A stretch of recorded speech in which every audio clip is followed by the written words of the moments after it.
Boa tarde.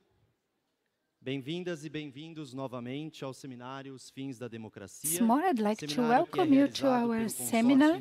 It's a seminar organized by the International Consortium of Programs in Critical Theory and the partnership between the Philosophy Department of the University of São Paulo and the Social Service of Commerce in São Paulo. This event is being broadcasted through the web. You can access www.sescsp.org.br and you can check it out. Your permanence in the room authorizes us to make an eventual use of your image. This morning, this was forgotten here. Is the owner in there?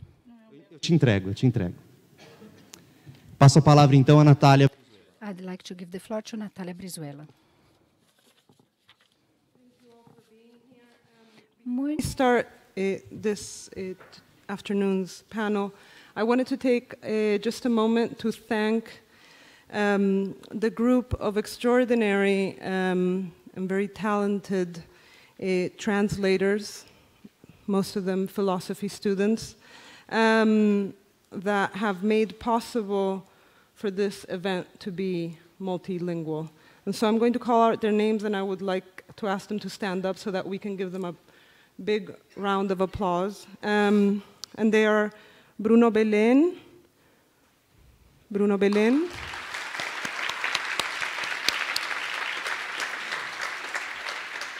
Vitor Beghini,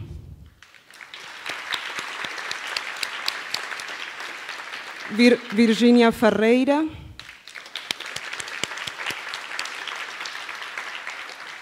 Mariana Pimentel, Felipe Catalani, D'Angela Abiorana, and also someone we can't see, but who's actually in charge of doing the simultaneous interpretation, and that is Adriana Kaufmann and her team. So a big round of applause. Thank you all for that extraordinary work. And well, Maria Cristina. Sorry. Maria Cristina Longo. We just had an exchange and I misunderstood that she had not translated, but that was my mistranslation. So now I would like to call Juan Obarrio, who will be the moderator for this afternoon.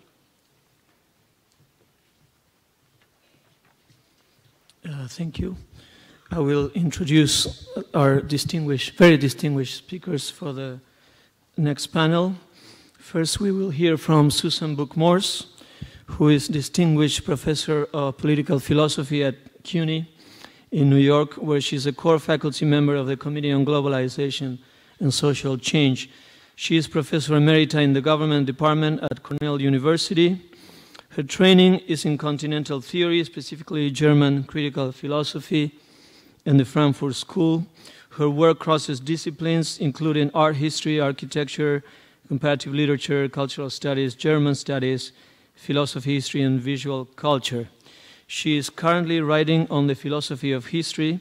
The title of this current project is History as the Cosmology of Modernity. And the title of her presentation today is, in Portuguese, Políticas Revolucionárias Hoje, Revolutionary Politics Today.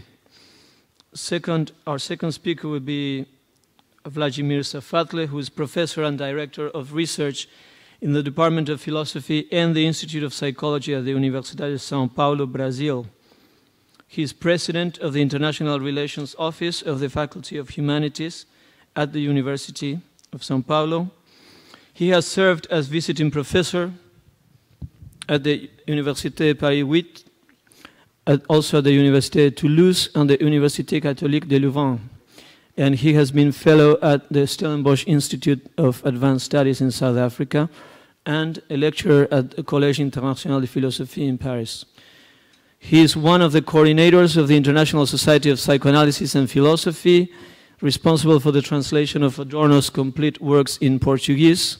Some of his books are Grand Hotel Abyss, Desire, Recognition, and the Restoration of the Subject, La passion du négatif, Lacan et la dialectique, e, more recently, O Circuito dos Afetos, Corpo Politicus, Desamparo e o Fim do Indivíduo, and Cinismo e Falência da Crítica. And then our discussant today, respondent, is Wendy Brown. Wendy Brown is class of 1936, first professor of political science at the University of California, Berkeley, where she's also affiliated with the interdisciplinary program in critical theory. A scholar of historical and contemporary political theory, her more recent books are Walled States, Waning Sovereignty, The Power of Tolerance, and Undoing the Demos, Neoliberalism's Stealth Revolution. And lastly, Vladimir's paper is A Força da Revolução, Os Limites da Democracia, The Force of Revolution, The Limits of Democracy. So Susan, please, thank you.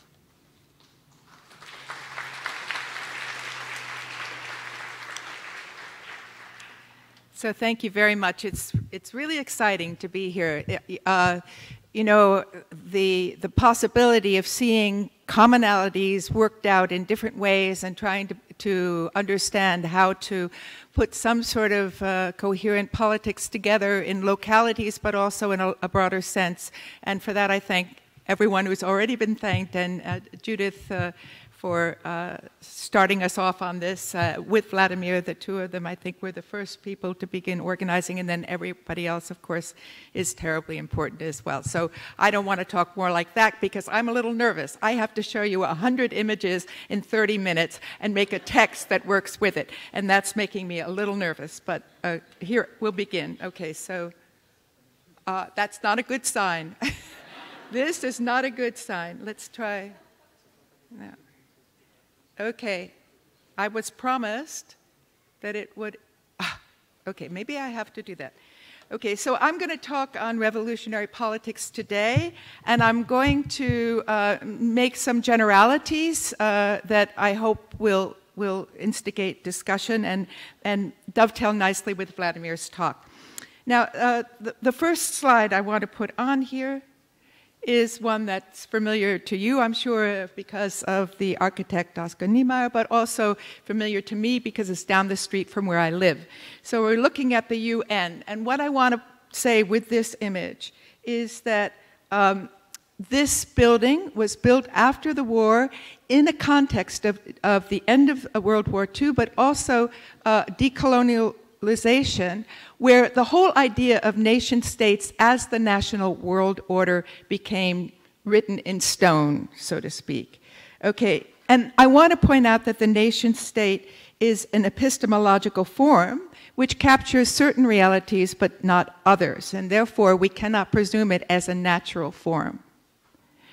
It could not recognize non-state political imaginaries already in existence by World War II, the transnational movement of negritude, for example, that was born in Paris among a diaspora of intellectuals from geographically distant countries in Africa and the Caribbean, and that developed its political theory, not through political theory per se, but through literature, poetry, and painting. And my example is Wilfredo Lam. Negritude provided an alternative form of anti-colonialism, rejecting the model of struggles for national liberation that were themselves a reinscription of the European form of nation-states. Negritude's political goal was a transformation of Black consciousness in the context of which Martinique-born, good, it's working fine, okay, Martinique, I can trust it, okay, Martinique-born Aimé Césaire and Senegal-born Léopold Senghor proposed new forms of transnational solidarity.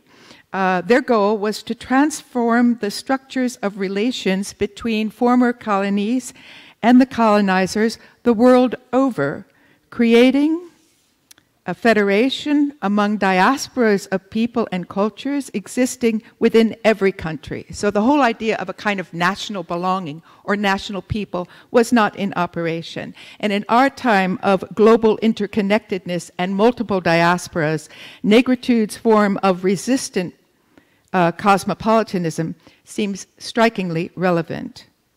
Now, what developed instead were European nations that classified non-white, non-native born people as minorities or immigrants or refugees, and a series of new post-colonial nations that were equal in name only. One of the most blatant examples of the distortions that national analyses produce was W.W. Rostow's highly influential book published in 1960, Stages of Economic Growth. There were 5 such stages, and all nation states were expected to pass through them as they advanced toward the uncritically accepted goal of a modern industrialized national economy. The book was subtitled, of course, A Non-Communist Manifesto. Its political purpose was to provide an alternative conception of time to the one that dominated in Marxist discourse, that is, the historically consecutive stages of feudalism and capitalism leading supposedly inevitably to socialism. Now, to reflect upon how damaging epistemological forms can be, how they can block a clear analysis of what in fact is happening, we need only recall the path-breaking critique provided by articulators of dependency theory, writers who challenged the imaginary of nation states and the Marxist variant of inevitable developmental forms. And I will just show you the familiar faces, some of them, of course, from this country. Their argument, backed up with empirical evidence, was that the poverty of countries of the periphery is not because they lack integration into the world system. They are integrated, but because of how, given given that system's structural inequalities. And the conceptual shift here was profound, and I would like to say perhaps it was even prior to the post-colonial theory and a necessary precursor of post-colonial theory. Because dependency theory, because after dependency theory, it could be argued that there would have never been a rise of Europe without the rise of European colonial occupation over several centuries, including the extraction of natural resources, the exploitation of human labor, and the accumulation of surplus value in the form of private and national wealth. But the geopolitical map is shifting once again as formerly central countries lose hegemony and the powers of global capital continue to expand. These tendencies determine the present historical conjuncture, situating where we are in time. And I say we as an all-inclusive we, because we're talking about a historical conjuncture. Because of the hegemony of the nation-state model, the only political power that people have today is through the institutions of the specific nation-states in which they are citizens. At the same time, and in contradiction to this political ordering, their fates, economically and every other way, are tied to those elsewhere, as Southeast Asia discovered in 1997, and Argentina in 1998, and the United States in 2008. The capacity of governments to protect their citizens from crises within the global economic order is structurally limited. Nationalism continues its political appeal. In fact, it has become more strident. And yet issues of war and peace, and now with increasing significance, issues of climate change and ecological limits, call for global solidarity as a political imperative. From the perspective of the world's bio-interrelatedness, all wars in our age of the Anthropocene are civil wars. No population of living organisms could survive a nuclear World War III unscathed.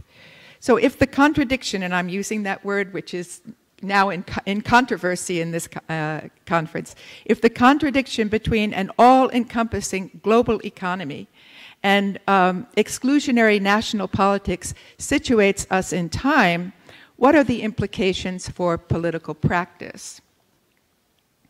And I will look at 3 models of practice connected to 3 historical events. The first is the overthrow of the Allende government in Chile on September 11, 1973. Salvador Allende, openly Marxist, had achieved power through free and fair elections with a popular mandate to transform the economy through nationalization and collectivization of the means of production. Now, this was a successful socialist revolution through democratic means. Moreover, although a national revolution, its leaders were consciously aware of the realities of economic dependency under the hegemonic conditions of so-called free trade. Dependency theorist Andre Gunther Frank was involved in the reforms under the government of Allende that included as central import substitution policies which were in harmony with center-periphery analyses. And there was another significant factor in the Chilean experiment. It was the first socialist revolution to make use of the new technologies of network organization that were the prototype for computerized systems. In order to appreciate what this could have meant for the success of socialism, one has to understand how problematic it was within the Soviet Union to manage an entire economy through the means of central planning without computer technology. The bureaucracy had to be enormous, and this is one of my favorite slides of the bureaucracy of the economic production and distribution of the USSR. And all of those little lines are a kind of product, and even on the smallest thing, you have matchsticks. So it goes from steel to matchsticks, and everything had to be centralized in its organization. Okay, during Allende's presidency, it was a Chilean project called CyberSyn that was instituted by an operations research specialist, Stafford Beer, who offered his services to the revolutionary regime. Beer recalls Allende's excitement when he realized that it would be technologically possible for a network of power to truly represent the Chilean people in whose interests he served. Rather than a centralized bureaucracy, Allende envisioned returning decision-making power back to the industrial enterprises as a form of worker self-management.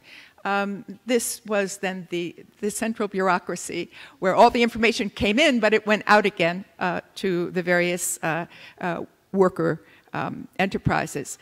3 years after taking power, however, Allende was forcefully removed by a military coup that was supported by the CIA of the United States, a case of neo-imperialism in its most blatant form. This act not only established a brutal military dictatorship under Pinochet, but it instituted the first systematically neoliberal economic agenda developed by consultants of the University of Chicago, our favorites, Friedrich Hayek and Milton Friedman.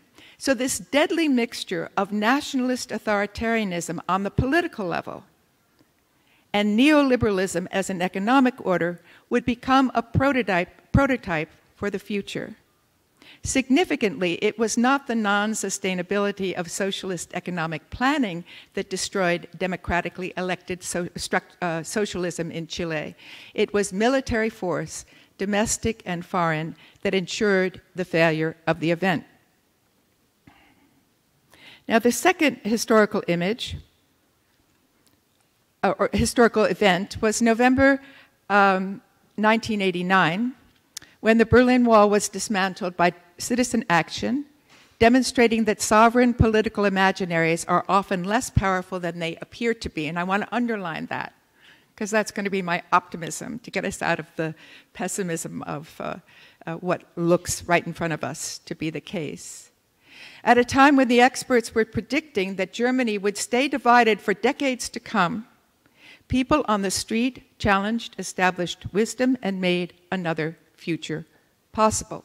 So at any moment, the logic of the status quo can be interrupted. Now, in the United States, the myth quickly developed that the wall had fallen miraculously because Ronald Reagan stood in front of it and said, oh, shoot, sorry, and said, Mr. Gorbachev, tear down that wall. Now, such a causal fantasy totally ignored the far more significant role of Mikhail Gorbachev, who is a member of Russia's 60s generation, the Shestidesiatniki, had long before developed Marxist humanist sentiments that looked beyond economic goals. The model of glasnost was the proposal for a democratic form of socialism to replace the Communist Party's monopoly of power, but socialism was going to remain. Now, this was the most reasonable direction that history might have taken, but despite Hegel's assertion to the contrary, reason is not automatically the victor in history, and the potential of glasnost remained unrealized. I recall that many post-Soviet intellectuals supported what they called a third way, particularly in Eastern Europe, that went even further in terms of the Western model. They really believed the Western propaganda that equated free markets with free elections, as if capitalism and democracy were linked together by an inner logic that would allow people in the former Soviets to have finally a normal life. They had not taken note of events in Chile under Pinochet, when neoliberalism was first instituted as a conscious political program that proved itself easily compatible with political authoritarianism. Now, at that time, I was working together with the philosophers from Moscow, Minsk, Warsaw, Sofia, Ljubljana, and Dubrovnik, an experience that led to the writing of this book, which, with the same picture on the cover, I just got an advanced copy of this that is going to be available in Portuguese by that great translator, Ana Luisa Andrade, who's in the audience, and so I'm putting in a plug for her and a plug for the new book that will be available to you soon. The important thing to mention in this context, and excuse me for going off script, is the combined forces of global capitalism and nation-state politics that characterize neoliberalism as a hegemonic structure were then already very much in evidence. First, regarding free elections. The United States was strongly opposed to anything like a third way. In the first democratic elections in Poland in 1989, a public relations firm from the United States was active in producing advertisements for democracy that bore no trace of the trade union movement that had initiated Polish democracy from below. The US public relations firm produced this poster with the American Western movie hero Gary Cooper, not Lech Walesa, as the symbol of change. Second, regarding free markets, United States economists came to Eastern Europe and the former Soviet Union while the populations were experiencing extraordinary economic deprivation. This time, it was macroeconomists from Harvard, Jeffrey Sachs among others, who developed a particular form of shock therapy, which was called at the time the Big Bang, right? Populations were told that they only had to believe that free markets will work in order, as one advocate wrote, to be brought at the other end of the valley of tears into the sunlight of Western freedom and prosperity. The necessity of economic austerity has since become standard within nation states experiencing capitalist crises. The consequences, of course, could have been predicted. Privatization of state assets produced lopsided capitalist development, whereby a new hyper-rich class came into being, the infamous former Soviet oligarchs, who are now a global presence among capitalism's cosmopolitan elite. Now, the third historical event. As a consequence of the collapse of socialism, the United States assumed unquestioned ideological hegemony over the nation-state political and neoliberal economic world order. It maintained this role as the dominant global power until nine men armed with paper cutters, the most low-tech form of weapon imaginable, but financed by laundered money through a system developed for the benefit of global capitalists. These 9 men managed to stage the self-destruction of US power on morning television.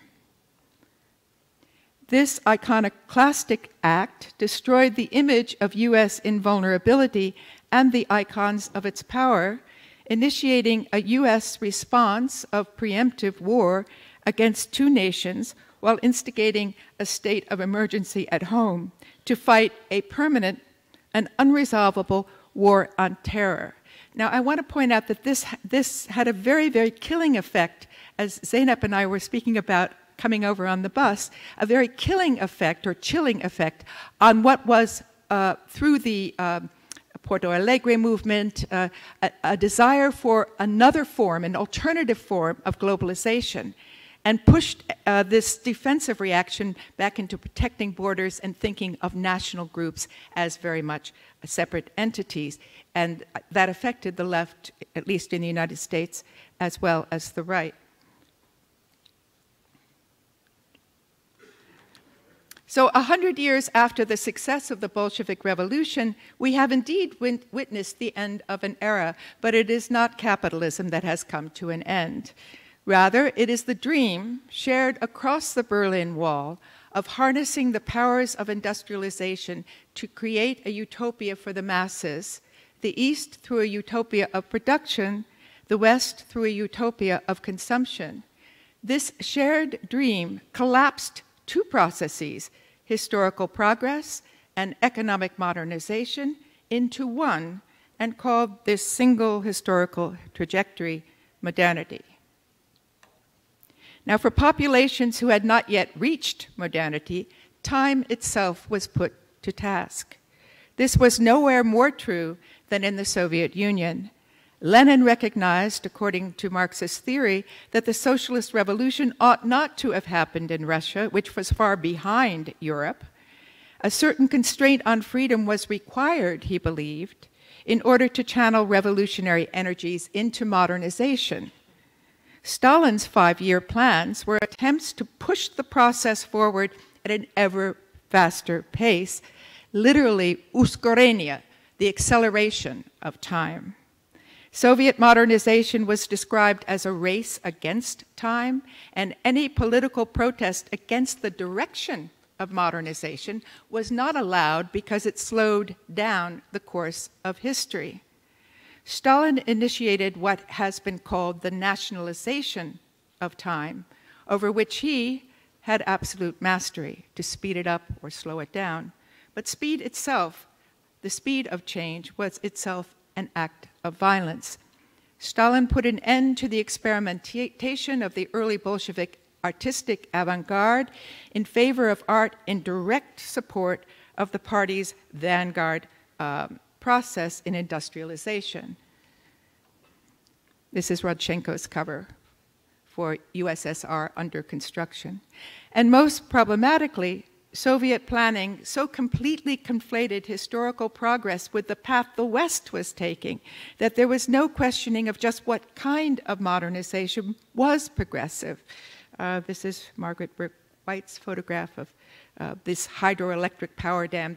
Stalin's whole dream was to outdo the United States, which was going the direction of hydroelectric power, even though Melnikov had proposed solar panels and solar energy in his famous never-built green city.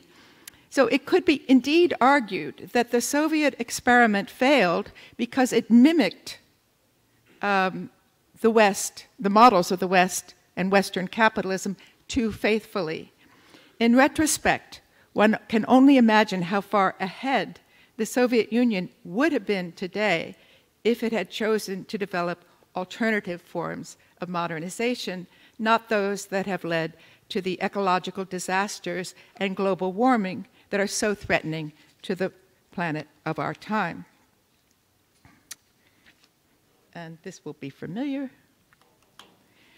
The new capital city of Brasilia, founded in 1960, was completed in 41 months as part of the government's plan to compress 50 years of growth into 5, echoing Stalin's 5-year plans. It represents a high point of the shared dream of modernization as progress.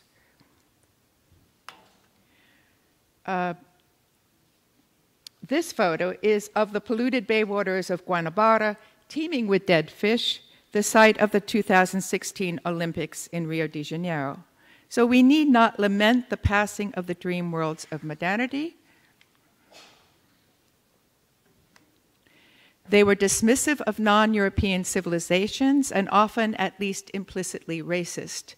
The violence of forced modernization wreaked havoc not only on the environment, but also on the diversity of cultures. So any desire to return to the good old days of hegemony of capitalist America and Stalinist Russia is simply a bad case of nostalgia. Their little in-jokes picture George Washington, father knows best, and Castro, which in the United States is the name of a convertible sofa for your guests to sleep on in the living room. So, at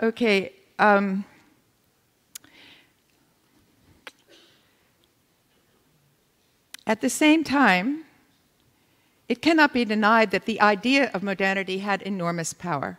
It shaped the aspirations of people worldwide. Human beings believed that there was no limit to what science could accomplish, combating sickness, eliminating poverty, eliminating distances, landing on the moon. The rivalry between capitalist modernity and socialist modernity was only about the means, not the end of the dream of human progress.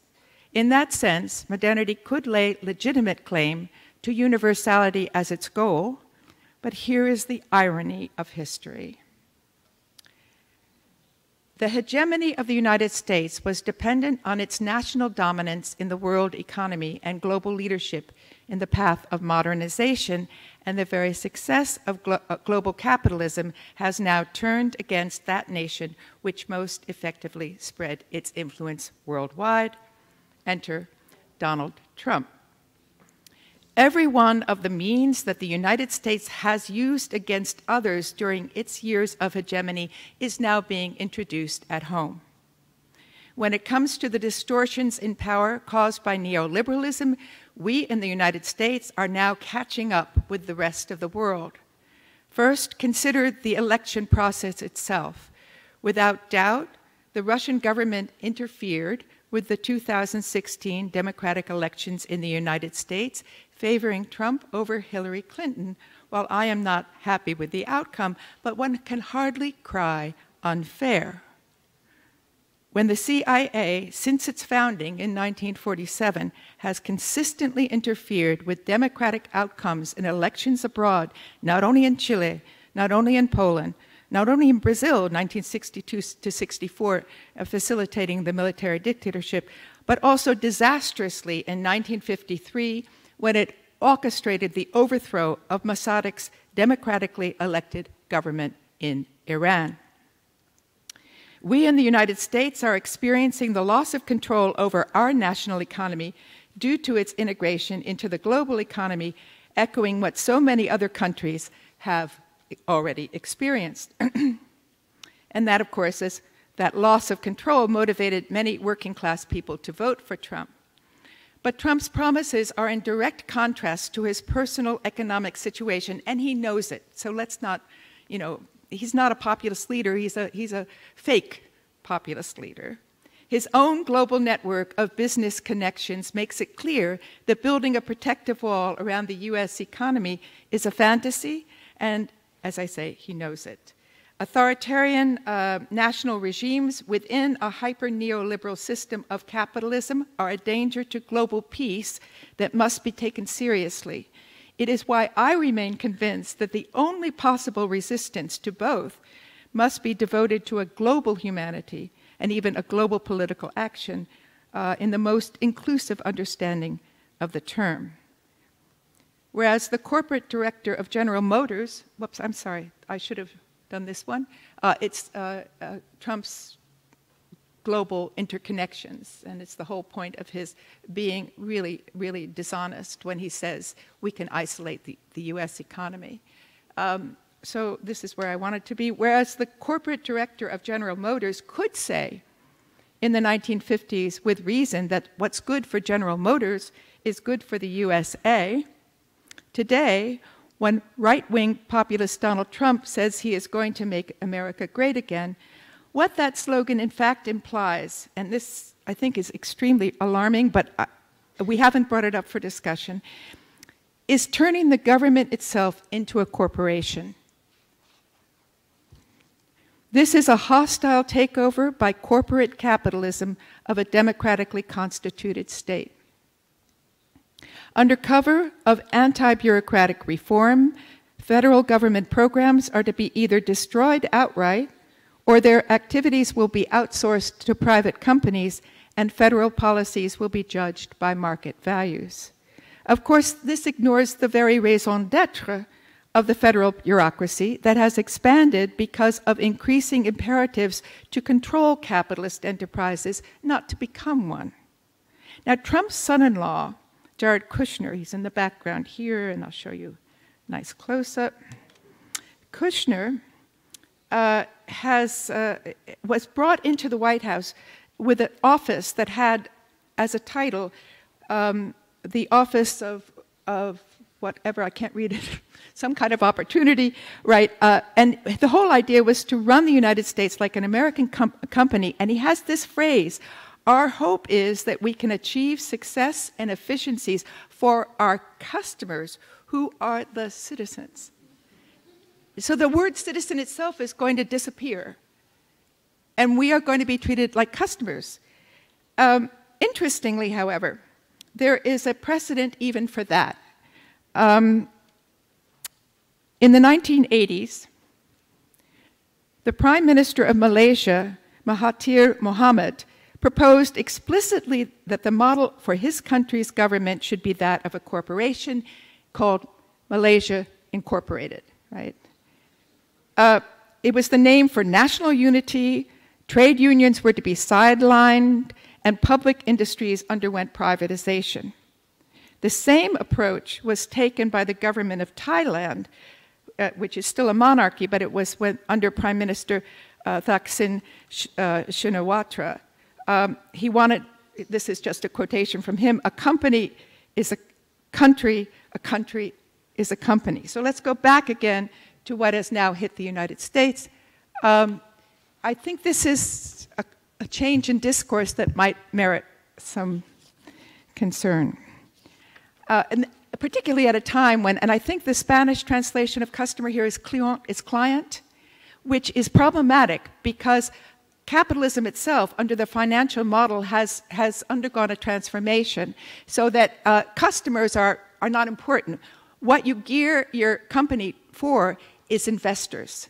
You want to get investments and make profits that way, and you could care about what the customer buys. You just try to fool them into buying something very expensive that's not worth it. So which kinds of customers are we going to be? And even if we're going to be investor company, I mean, no, it's going to be the wealthy who will invest. I don't know what it's going to be, but I think it's an extremely interesting change of language. So let me sum up the major point. National populations are losing control not only over capital, but over their governments as well. Under these conditions, appeals to nationalism attempt to deflect the problem by fostering an exclusionist, racist, and anti-immigrant response. Meanwhile, and I'm showing you now Piketty's famous charts. I'm going to do it very quickly, no explanations. If it goes up, it means the gap between rich and poor is expanding. This is all the Anglo-American countries, and this Brazil's not here on this list, Argentina is, but here we have Brazil full of billionaires, so you can feel good that you have joined. And this is what has happened under neoliberalism. It's a democratization of the wealthy, who are now multinational, multi-religious, and they speak different languages. So this kind of democratization of this thin slice of population the world over has achieved a breakthrough in post-racial democracy. So,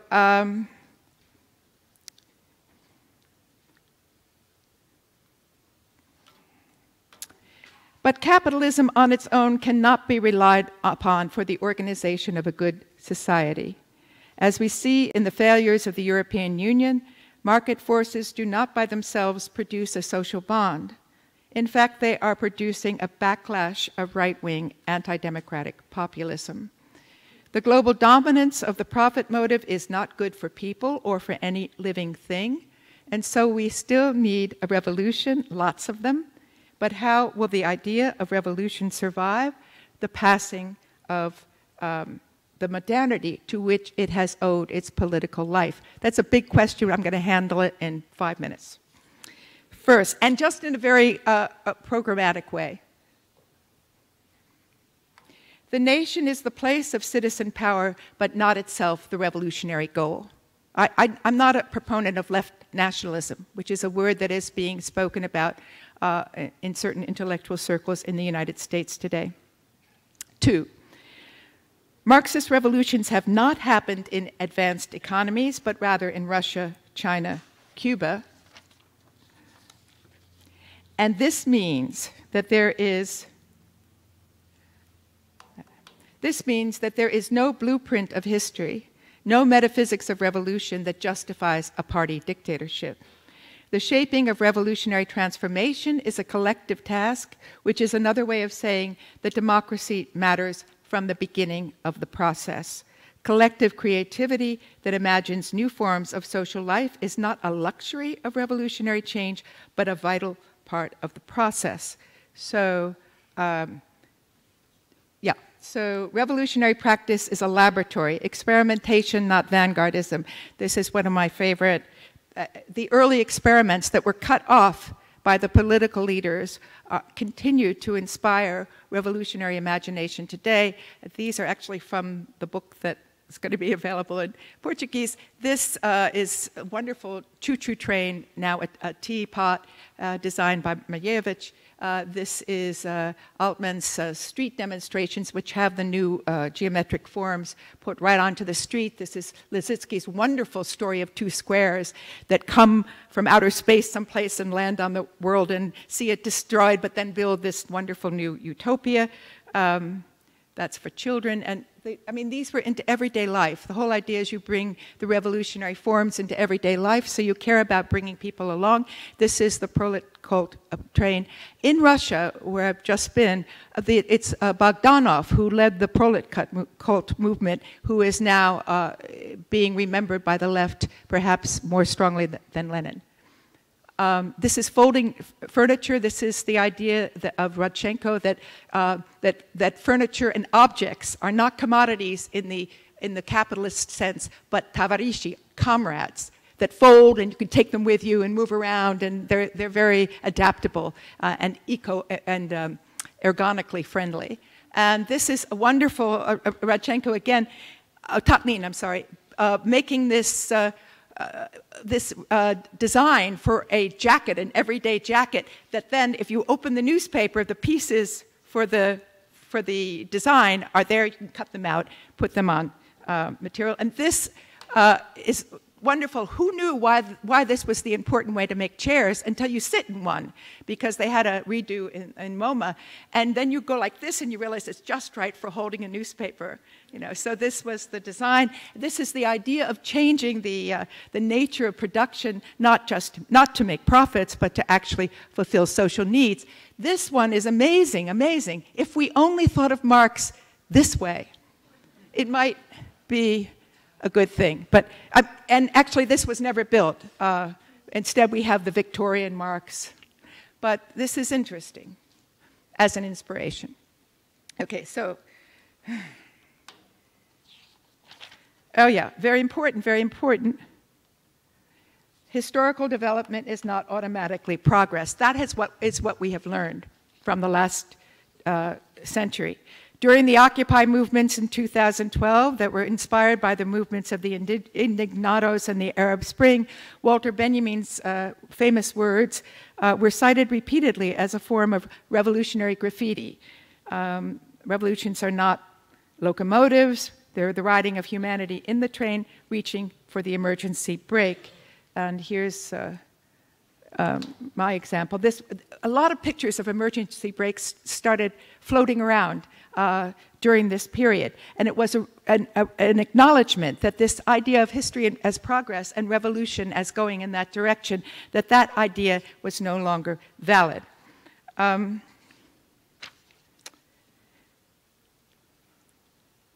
So Benjamin was perhaps the most consequent theorist of revolution who rejected Hegelian Marxist theories of history as progress. But the political consequences are profound because it means that nothing is superseded in history. I can only, yes, I see, I have no time, but this is really tough to do and get the pictures in because I don't have them in front of me, so I'm going to just ask for a second longer. Okay, this is actually my new project is dealing with the geometric forms that were used to illustrate the book of Genesis in the Bible, in the 13th century come back to us in revolutionary forms. And because the evangelicals do not represent all of theological thinking, oops, that's another one of those, I give you a local guy who wasn't that bad, even if he happened to be a religious thinker. So what the argument is this. Let me make the point as clearly as possible. I am rejecting Marx's impatience with past historical forms. I want to claim that a radical rupture with the past is only possible by examining the fragments of history that remain available to us, and that includes the historical fragments of those broken revolutionary traditions of the 20th century, images of which I have shown you today. And I will really try to shorten, but boy, it's hard. Another thing we have learned is the working class is not the subject-object of history. And therefore, there are no primary and secondary contradictions. Race and gender are not merely cultural issues, not mere superstructure phenomena. They are inspiring the most vital transnational revolutionary forces that are taking to the streets today. They lead the way in translocal organizing. So the idea is not to replace the global working class with another category of identity, but to point out that these movements are linked. And I'm going to call them links in a signifying chain. They're linked. And they may not, be, if you go very closely, they may have different aspects, cultural distinctions, historical, local distinctions. But you can know that they're part of the same movement. And the point is to underline the fact that what we are experiencing is a reaction to success. The success of socialist movements in other countries, the success of an alternative globalization that has been in existence. So it seems to me to be wrong to imagine that we're actually in a post-democratic era, but that we're experimenting with new forms, and those forms will be the right forms if we do not lose contact with each other, just to point out the variety of movements that are linked. Yes, I understand, but I'm going to take another second, and I was promised I wouldn't be bothered. Okay,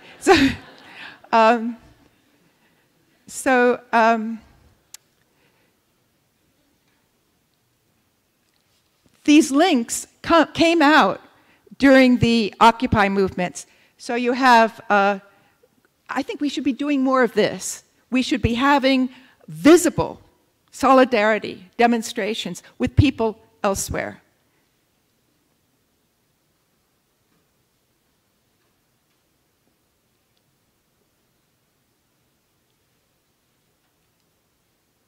We must remain visible to each other. And then finally,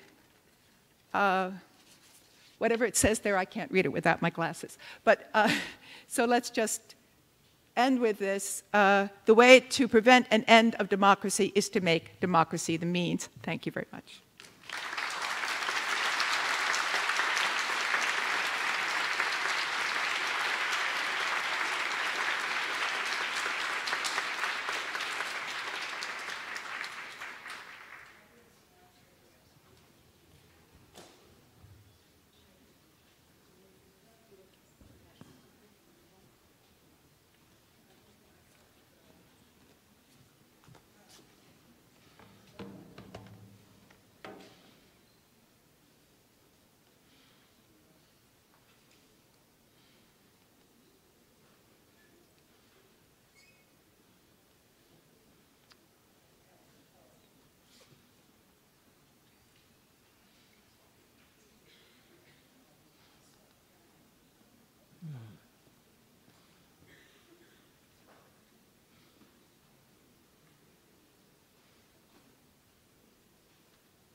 Ok, então gostaria de agradecer a presença de todos vocês. Eu vou só acertar isso aqui. E, bem, eu vou ser o primeiro a falar em português. Lá o que fazer? Peraí, você também? Por que não falou no último? Começando dizendo que I'll start by saying that it's clear now that we live in a historical moment of strengthening skepticism about democracy. However, it must be asked whether all such forms of skepticism are merely expressions of social regression in the face of widespread economic insecurity and increased fear, expressing a fundamental longing for social cohesion. Are all these forms of skepticism driven by the search for authoritarian figures powerful enough to be the vehicle of the expression for the resentment generated by the experience of social dispossession and insecurity? Or are there yet other forms of skepticism about democracy that might express something else, namely discontent that emerges within the mode of existence that liberal democracy seeks to naturalize as the ultimate form of freedom and emancipation?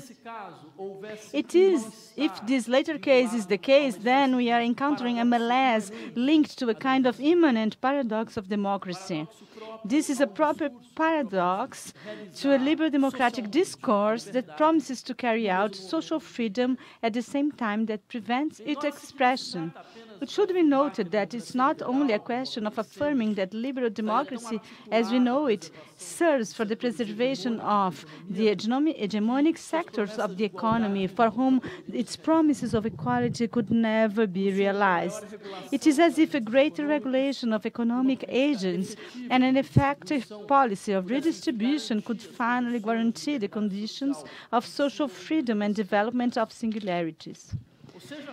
That is, it is not to act as if critique should focus only on the extent of economic intervention in the political field. Actually, we need to assert that something more fundamental is at stake, namely the limited way in which democracy has so far been able to think the emergence of its kratos, the emergence of the kind of force, domination, power that constitutes it. So far, the kind of force posited as the defining attribute of the people in the very exercise of politics effectively prevents the actualization of some fundamental aspect of freedom. In other words, the very metaphysics presupposed by the concept of force attributed to democracy, at least in its liberal version, requires revision. Perhaps it is true that we are witnessing the end of the force of democracy. If understood in this way, however, it is likely that this coming to an end is also confused with its purpose. Democracy comes to an end not because it has been dealt a blow from the outside. Rather, it is the victim of regressions that democracy itself produces by its normal functioning. Considering the kind of force that it naturalizes, democracy has no other fate than to be felt by the concept of force it has naturalized. For this reason, it may be necessary to dismiss the force usually understood as proper to democracy so that other force can emerge that can realize the concept of freedom without having its realization pass into its opposite. But this point rather requires qualification. Usually, the argument is made that we should institute the force of democracy in situations where such a force would indeed be too weak. The argument often appeals to some form of strong government characterized by sovereign decisionism. The argument seeks recourse to government to debunk the call to respect the various deliberations that are understood to make democracy, since that would lead to weakening of the political force of government and its own decision-making power. However, that path is not the one I'd like to follow. In fact, I would like to assert instead that the problem associated with the force of democracy is not its weakness, but the way in which it constitutes its subjects. That force must be regarded as a constituent power of subjectivities, determining the possible modes of action and recognition. And as a result, we must inquire into the kinds of subjectivity that democracy in its liberal version produces and circulates. Apart from the multiple ways of life that democracy allows into existence, it also imposes a regime of repetition that aims to give shape to such multiplicity, regulating it as it moves into the political field. Thus, we must be aware of how such regimes of repetition operate. We often hear that our current conception of democracy functions as a sort of democracy without demos. That the formulation acts as if the fundamental problem is how best to guarantee the emergence of the demos, how to guarantee the affirmation of popular sovereignty. That is what the populist strategies of reinventing democracy seek to actualize. By rethinking the modes of emergence of the demos through identificatory process with figures who have the power to represent the heterogeneity of the social field. Figures positioned as empty signifiers are considered to be capable of unifying a contradictory set of social demands. However, I would insist on a more fundamental problem connected with the need for a democracy that operates with another form of kratos. For the problem is not only the emergence of new forms of the demos, but rather the modes of configuring the force of those emergent forms. Most important is to ask, what can it mean to exercise power? Should we fight not only for a topological change in place of those who hold power, but also for a structural change in the grammar of the exercise of power? This would be a change that would transform the key notions proper to the exercise of power, such as deliberation, decision, and agency. The thesis to be defended here is that the force in democracy, especially in its liberal version, has three fundamental attributes. First, it is the expression of a ipseity. That is, it is the exercise of a being with oneself, of a belonging to oneself. As the Hidalgo recalled in the wonderful text Voyou, kratos in democracy is above all an ipse. In this sense, it can only derive the modes of existence and organize the regimes of speech from within the political framework governed by notions of identity and property. For in the liberal version of democracy, force is a property attributed to the agents and not something that traverses their separate existences. Social demands come into existence in the form of a multiplicity organized by a prior requirement to enunciate identity. In this sense, even the distinction between liberal cosmopolitanism and populist nationalism proves to be false. Between a set of tolerated identities and a totalizing identity, there is not exactly a difference. There are possible declensions of the same ips that can be thought of either as an unitary identity or as multiple identities. Both of these affirm the same grammar of properties.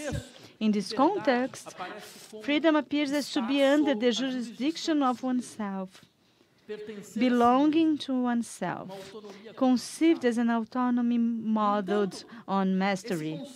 However, this restrictive concept of freedom expressed as socially realized identity and/or an autonomy as mastery prevents a reorganization of political processes that do not simply aim to affirm the potential of subject deliberation and conscious choice. but aims rather for the transformation of the very notion of agency, opening the conscious and choosing subject to that by which it is unconsciously organized. According to this restrictive idea of freedom, there's no room for an agency that belongs not to subjects but to objects. Exatamente dos sujeitos, mas uma agência das coisas, uma agência dos objetos.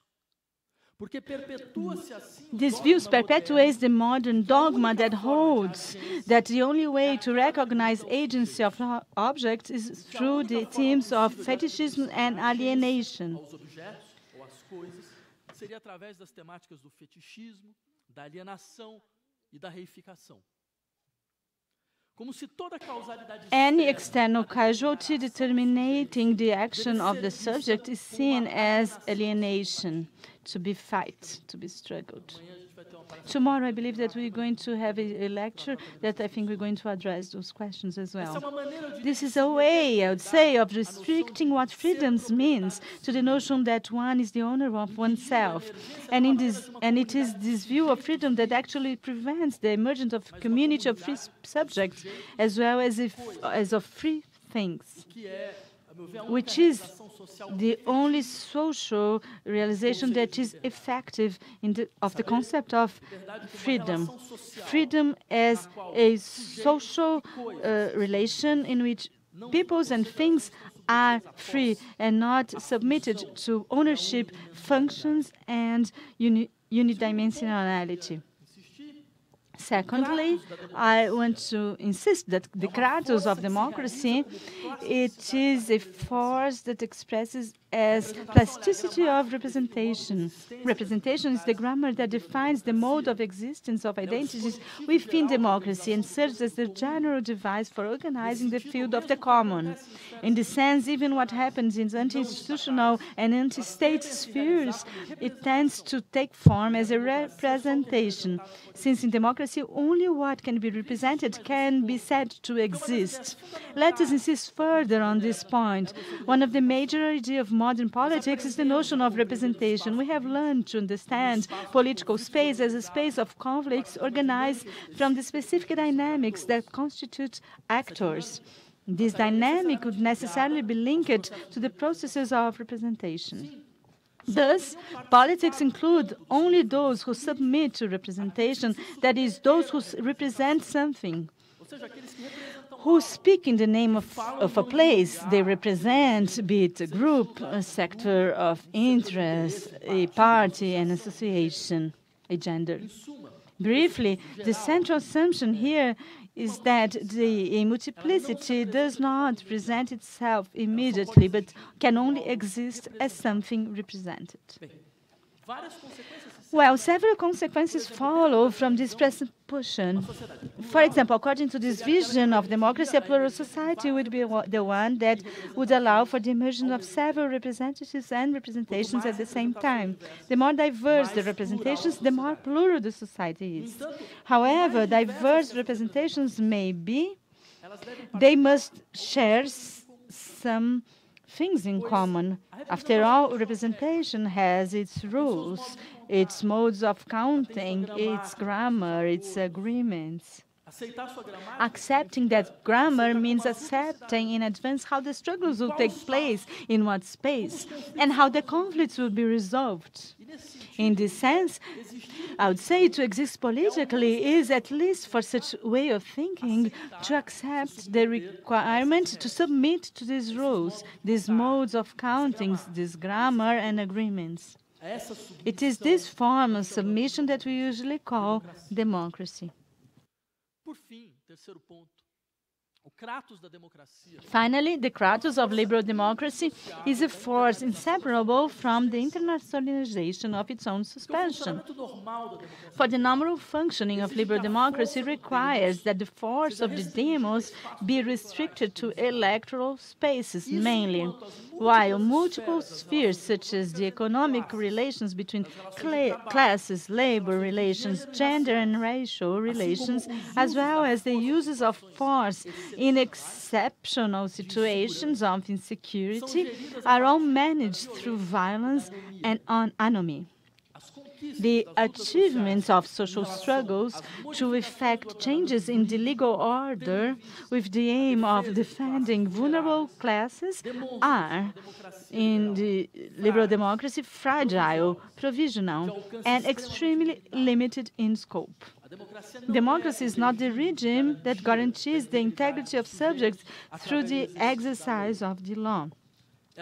Rather, it is the regime that enables multiple forms of suspending the law and the plasticity of its modes of application. Thus, in the there is no liberal democracy without disciplinary violence, and it changes when it's not orderly, organized in fabrics, in schools, in hospitals, in fields. A violence of the techniques of human resources, of the ergometrics of the mountain lines, of this psychological suffering. Therefore, the democracy we know is based on the notion of force, understood as which is exercised as identity, as what exists as a representation, and as what is therefore impotent against the violence it harbors within itself. If then we are discussing the modalities of configuring the force proper to democracy, we should discuss the possibilities of overcoming a political exercise based on identity, representation, and internal denial of its own order. There are several ways of discussing this point, but I'd like here to explore one that concerns a possible articulation between democracy and revolution. For we know that the concept of revolution is currently a concept that appears to many as an exhausted one. A fundamental axis of the very notion of politics in the 19th century, the concept of revolution has had its central role in the process of realizing the expectations of social emancipation increasingly questioned. This abandonment was often undertaken in the name of historical analysis. We pointed to three factors, namely the transformation of the revolutionary process of the 20th century into bureaucratic societies, the disappearance of the political subjects able to place themselves as natural agents of revolutionary action in the course of the integration of the working class, of the proletariat, into the social welfare state. 3. The dependence of the concept of revolution seems to depend on a philosophy of history that is teleological and determinist. As if the loss of revolution as a form of insurance was inseparable from the laws of its transformation elan, correlated with when it started to be government, correlated, inseparable from a teleology that and a philosophy of historical process that would in fact destroy any possibility of actualization. Arguments are limited. That the first achievement of the concepts of revolution have been exhausted does not imply that we are faced with a limitation immanent to the potency of the concept itself. Similarly, the first updates of the concept of republic revealed its flaws without the entire concept of the republic having to be discarded. If we're in the 16th century, if you say we are republican, it would be seen as a madman. Revolution is a concept to be built based on its modern revision. Apart from the complex problem of violence, because there are situations in which the revolutionary insurrection has purely residual violence, we should insist on the fact that there is another kind of force that the revolution allows to emerge. And this is what the current theories of democracy have difficulties in accepting. That is, in the sphere of politics, the first necessary transformation is the concept of force itself. This is not simply to thinking revolution as the emergence of forces of force of agents who had previously been in subordinated and unnarrated positions. Most important is understanding the revolution as a process of dismissing the very notion of agency that has hitherto prevailed. This, rather than an action or a coordinated set of actions, a revolution is the destitution of a certain form of agency. It is the abandonment of a certain idea of action, and thus it is the end of certain concept of subject. Therefore, every revolution is the field of emergence of a force that was impossible to pass into existence, and a subjectivity previously unanticipated. Precisely because we no longer know what such a new emergence of the notion of force might mean, contemporaries have abandoned the notion of revolution. In its place, populism has emerged among us as the only way of thinking the political emergence of anti-institutional process with the power to constitute new subjects. In this sense, the fundamental thesis that I'd like to defend here is the concept of populism is currently gaining popularity for a double reason. First, due to the tacit awareness, especially after the economic crisis of 2008, of the merely formal character of parliamentary democracy in the face of the need to reinstate another economic order. In this sense, populism, both right and left, was able to tap into economic discontent without an economic alternative in evidence within the electoral games of parliamentary democracy. Populism, it brought about its force, its strength from it. It politicized such discontent by stating that representation emptied democracy of this force and alienated it from its demos, that representation established a mode of existence that brings political force to the limit of non-existence. In this sense, populist strategies such as this called for an anti-institutional dimension of politics and incorporated anti-institutional power through the construction of the people as a fundamental category of action. The strength of populism comes from its having been able to hear a non-existent. Second, populism has once again appeared as an alternative to radical politics, rather than revealing the need to recover the concept of revolution. Populism and revolution presuppose forms of institutional reestablishment. However, there is something that sets them apart, and this revolves around the concepts of force in politics. Populism does not modify the notion of force. It incorporates that very notion into new subjects, those who were previously invisible, who are now invested with power. For this reason, populism will never escape an institutional horizon defined by liberal democracy itself. Populism and liberal democracy are, in fact, two moments of the same concept of politics. One which oscillates naturally between institutionalism and anti-institutionalism. So, in the liberal democracy, it framed further political demands in the normal course. We must think of, maybe we can think in the Trump of the United States, Berlusconi in Italy, in France, in De Gaulle, which is a populist strategy par excellence. And so therefore, there are two kinds of criticism we can make of populism. The first concerns the limitation of its capacity for social transformation. And Brazil has a lot about that to teach the world. The model of construction of political bodies from a series of equivalences composed of contradictory demands may have the momentary force to give, to give agency to sector of the population who had been until then politically muted. However, the populist practice of government quickly becomes a management of paralysis and inertia as contradictory demands begin to nullify each other, creating a dynamic of inertia and strengthening dependency on a policy of leadership. The history of populist practice is a story of initial advance, paralysis, and ultimate degradation. But there is another criticism to be made, namely that the populist strategies are not capable of changing the concept of political force. Its modes of political existence presuppose the submission of politics to identity, representation, and the sovereign constitution of leadership.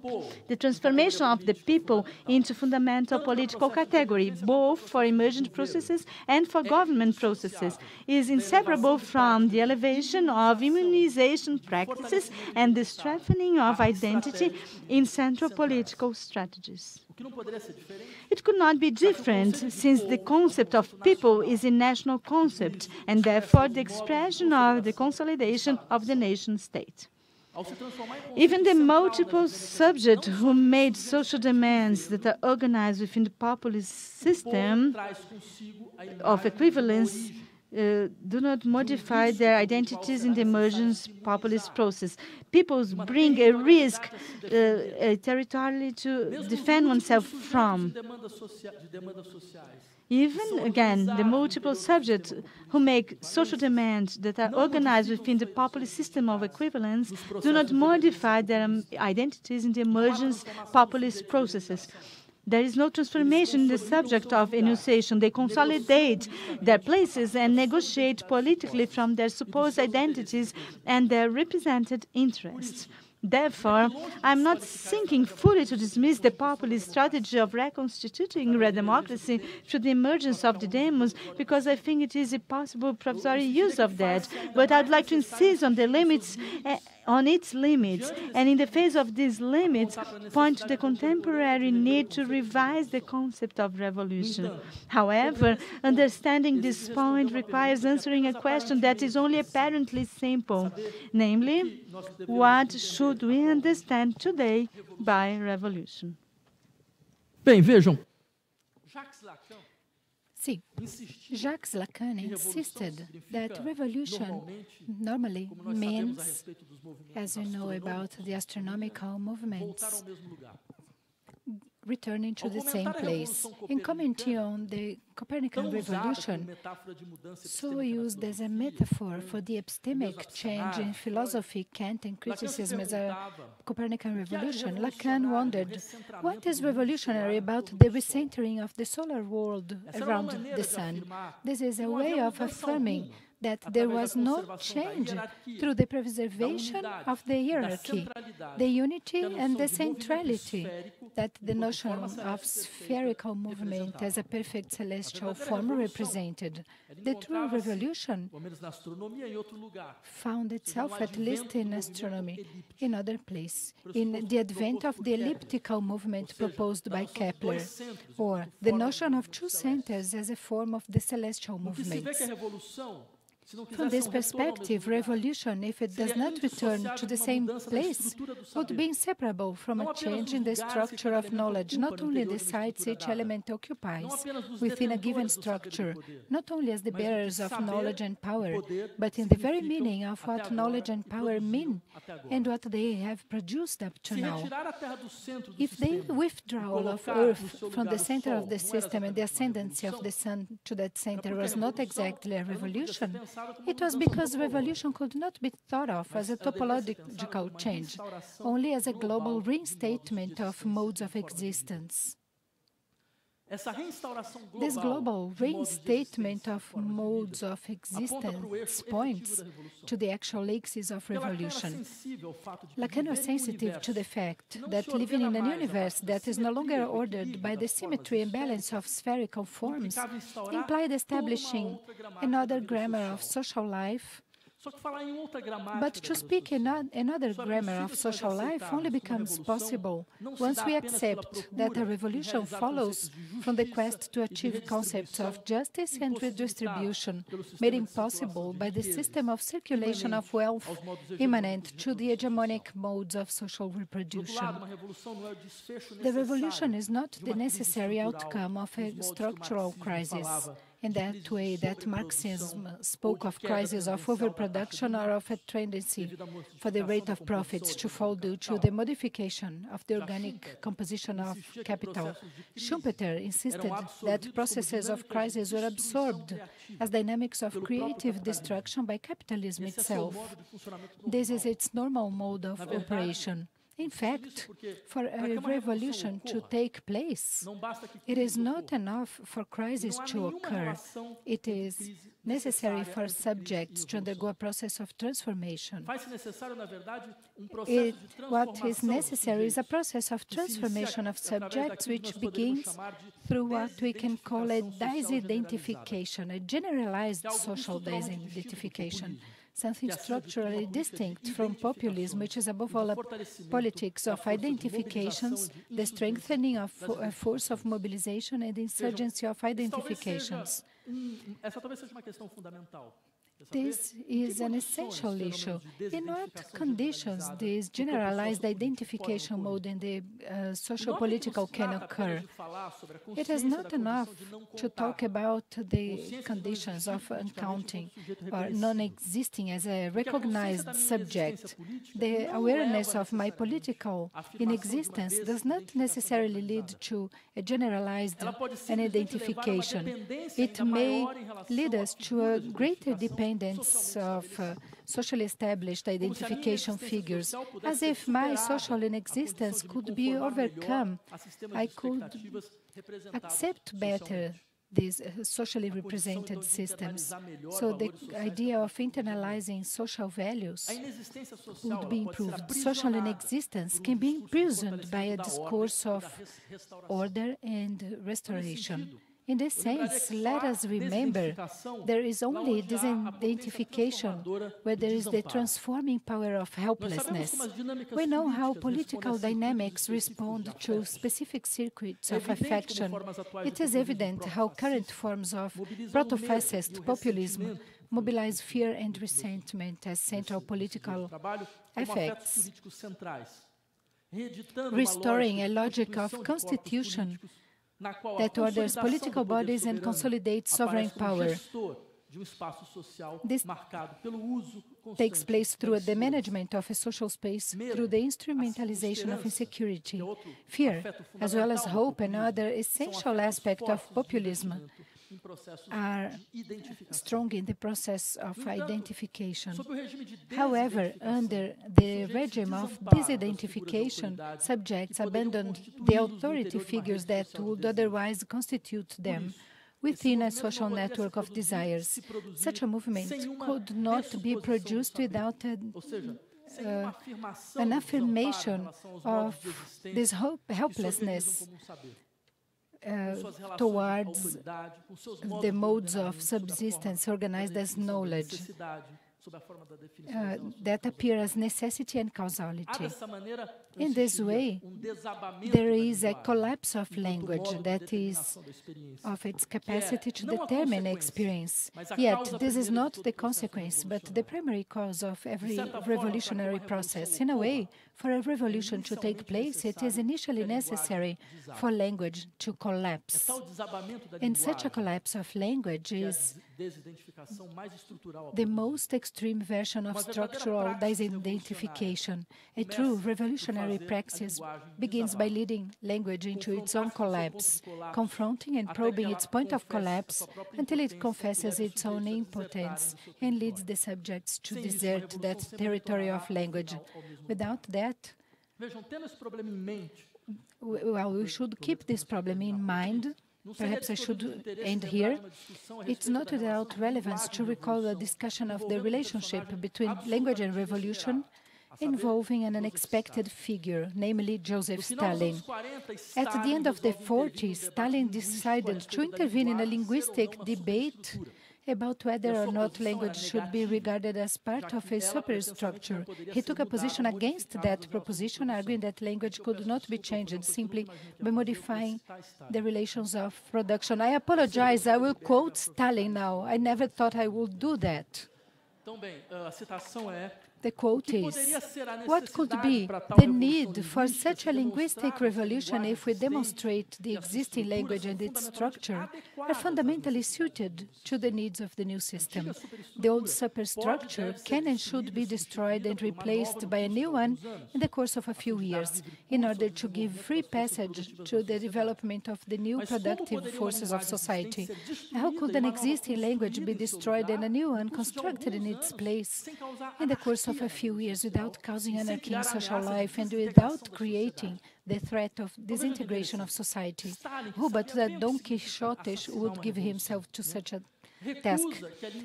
Stalin knew well how to assassinate a revolution. He refuses a view of language as a superstructure because it is the vehicle of the result of a revolutionary process. It has a specific power to unleash anarchy and disintegration. However, one should wonder, what kind of revolution would it be that considers the insurgencies in the field of language as something outside of its scope? Affirming language does not change itself is the safest way to assert that a revolution does not change the abiding precondition. For the forces that seek restoration, it's essential to affirm the language does not know political dynamics when it expresses, as Stalin said, the totality of the society. Well, I made a mistake here. I apologize. Okay, I know I have to close. I know I have to end. If Stalin had read Nietzsche, he would know that, according to Nietzsche, we will never get away from God as long as we believe in grammar. This is an astute way of claiming there is an implicit metaphysics in grammar. As what revolution does is trying to dissolve this implicit metaphysics that guides the most elementary processes of our life forms. This is what led the poet of revolution, Mayakovsky, to ask, "Give us, comrades, a new art that will wrest the republic from the scum." I am about to finish. I will say the following.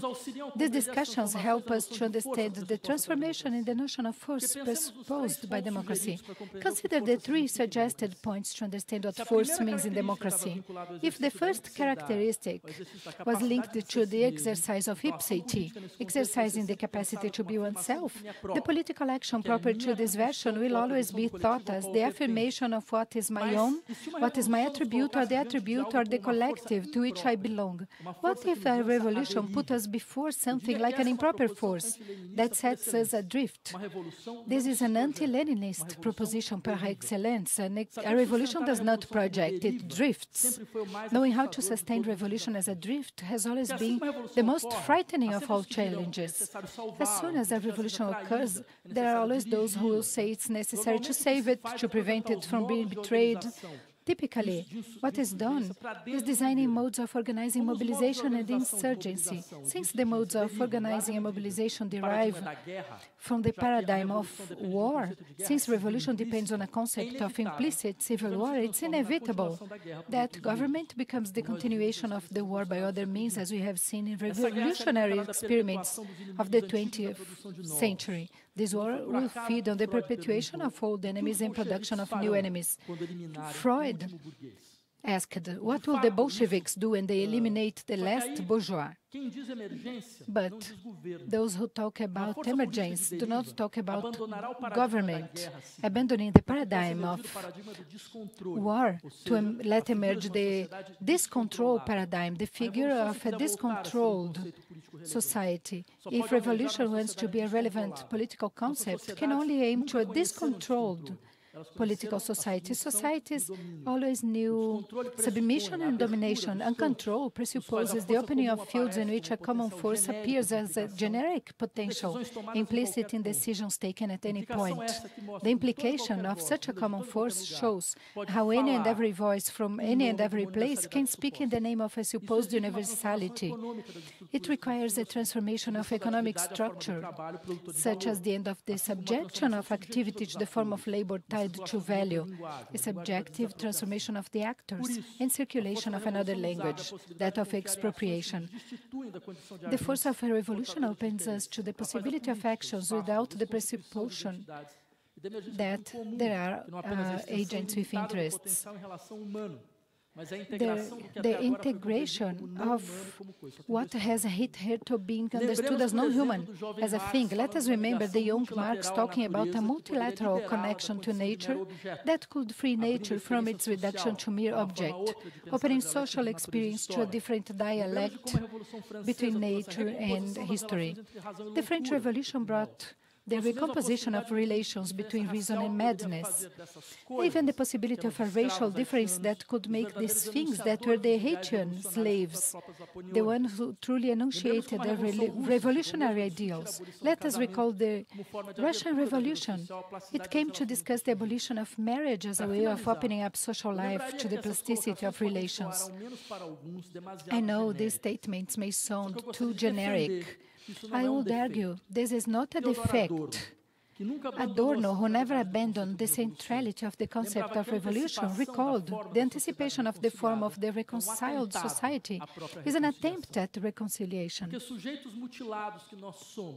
We are mutilated subjects. We cannot imagine what social freedom is without designing modes of organizations that belong to a situation of civil war like the class struggles that structure our daily lives, the struggles against state violence embedded in our liberal democracies. Shutting down what government is in a post-revolutionary society is not impotence, but rather trust in the plastic force of politics.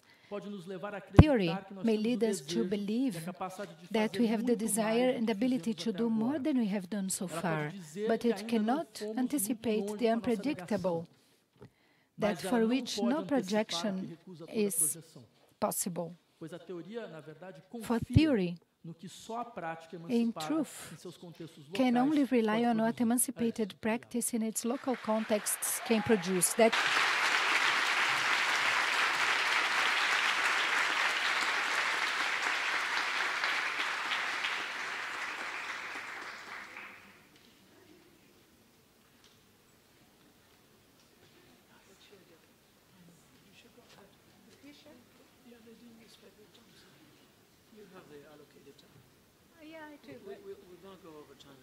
Okay, we're trying to figure out what to do about the time situation. We have two really ardent revolutionaries who will not be stopped. At least they both would not be stopped. I'm trying to think about what to do here. I'm kind of tempted to just open this up rather than me do a shtick. Also because what I have to say is not very ardently revolutionary, as some of you can now imagine from yesterday. It's dark, it's kind of, you know, throws a lot of rain on these parades. So let's not. Let's just have questions. Let's just do that. Yeah, really. I really, we have, it's 4:16. We're thinking of going till 5.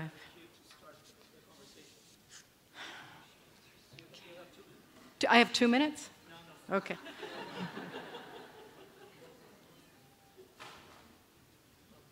Okay, let me try to think about this for a second. I'm just going to do some radical cutting. Okay, these are really big papers with really big claims, big visions, big histories, big theories of modernity and its discontents. I was not thinking to discuss any of that. I was simply thinking to focus on the question of revolution, because these are also two very powerful discussions of how we might orient ourselves toward large-scale transformations today, named, conceived as revolutions by both Vladimir and Susan.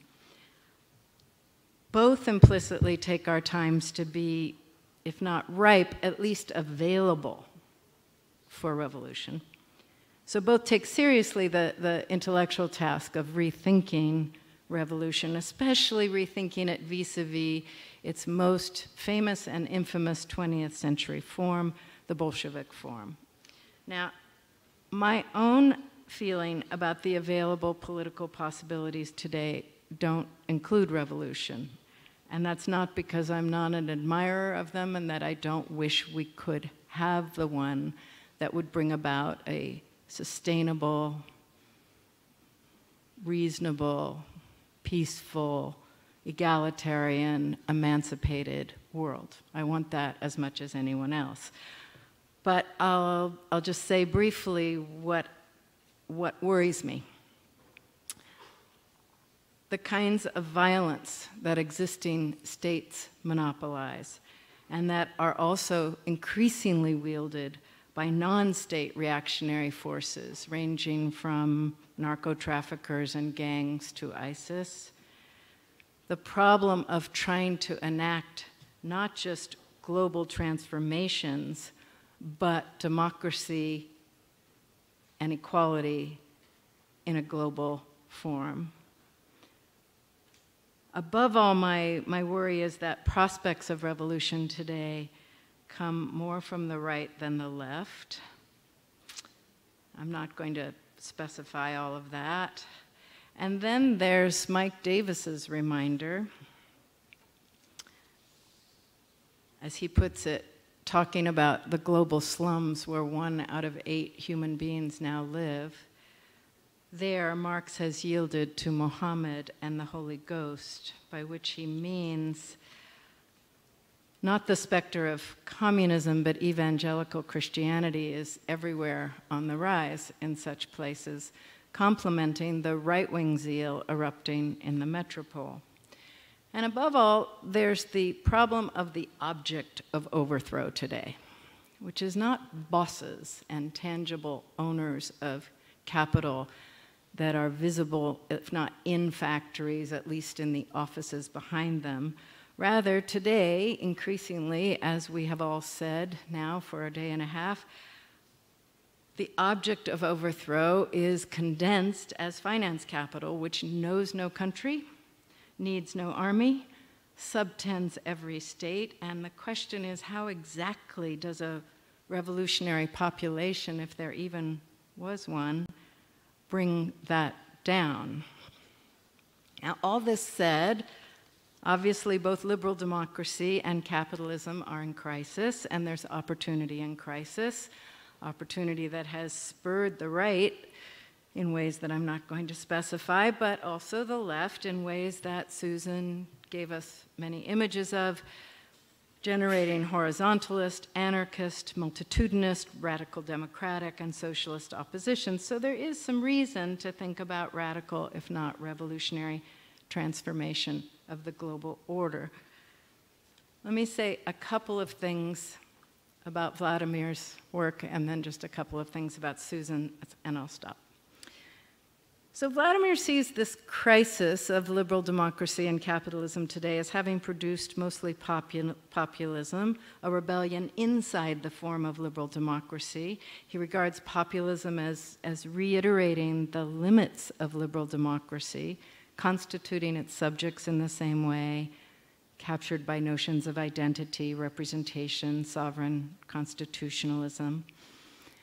And here, my worry is that democracy for Vladimir is not an open and unfulfilled promise with varied historical and geopolitical iterations, whose signification is constantly contestable and up for grabs. Even liberal democracy, I wonder whether one can reduce it to a single concept or abstraction, given its variety, its range from libertarian to social, from liberal, small l, to Republican, small r. His concept, in other words, is at once a specific historical iteration, but at the same time, it's an abstraction from the very concrete dimensions of democratic possibility in different times and place, even within the limited form of bourgeois or parliamentary democracy, which also, it seems to me, have produced very different kinds of populism. By definition, populism, of course, is nothing more than political rebellion outside of conventional processes and structures against some elite. a political rebellion against an elite imagined to illegitimately rule or control things. But that means populism has tremendous variation across time and place. I think it can't even be called a political form, let alone be established in some kind of fixed relationship to democracy or capitalism. So, for example, agrarian populists in 19th century North America, they were rebelling against the expanded power of banks, financial elites, who had their hands on the levers of political power. This was an enormously powerful, radical democratic rebellion against what was taken to be the seizing of democratic institutions by finance. Right-wing populists 150 years later rebel against political elites, educated elites, multiculturalists. In Germany and France today, populists are white nationalists, but in Occupy and the anti-globalization movement that Susan gave us images of, they're multicultural anti-nationalists trying to mobilize some larger transformation of the global order. So I'm unconvinced of this continuous relation of populism to liberal democracy that Vladimir posits in his paper. I'm going to skip some things, so I need to think for a second. I also have a worry about the way in which Vladimir has iterated revolution, especially its relationship to language and metaphysics. And those worries come to rest in Vladimir's reformulation of revolution as something that he wants to have acquire the political force of drift. The aim, he says, of an uncontrolled society, or as the translator gave it to us, a discontrolled society, which I think is a useful translation. Now here's my worry. Might these ideals, revolutionary drift, permanent drift, the aim of a discontrolled or uncontrolled societies, simply be conceptual reversals, but mirror reversals of a despotic Stalinism that actually end up repeating the failure of Stalinism to deal fundamentally with what? With the problem of politics and political power as a crucial site for political emancipation.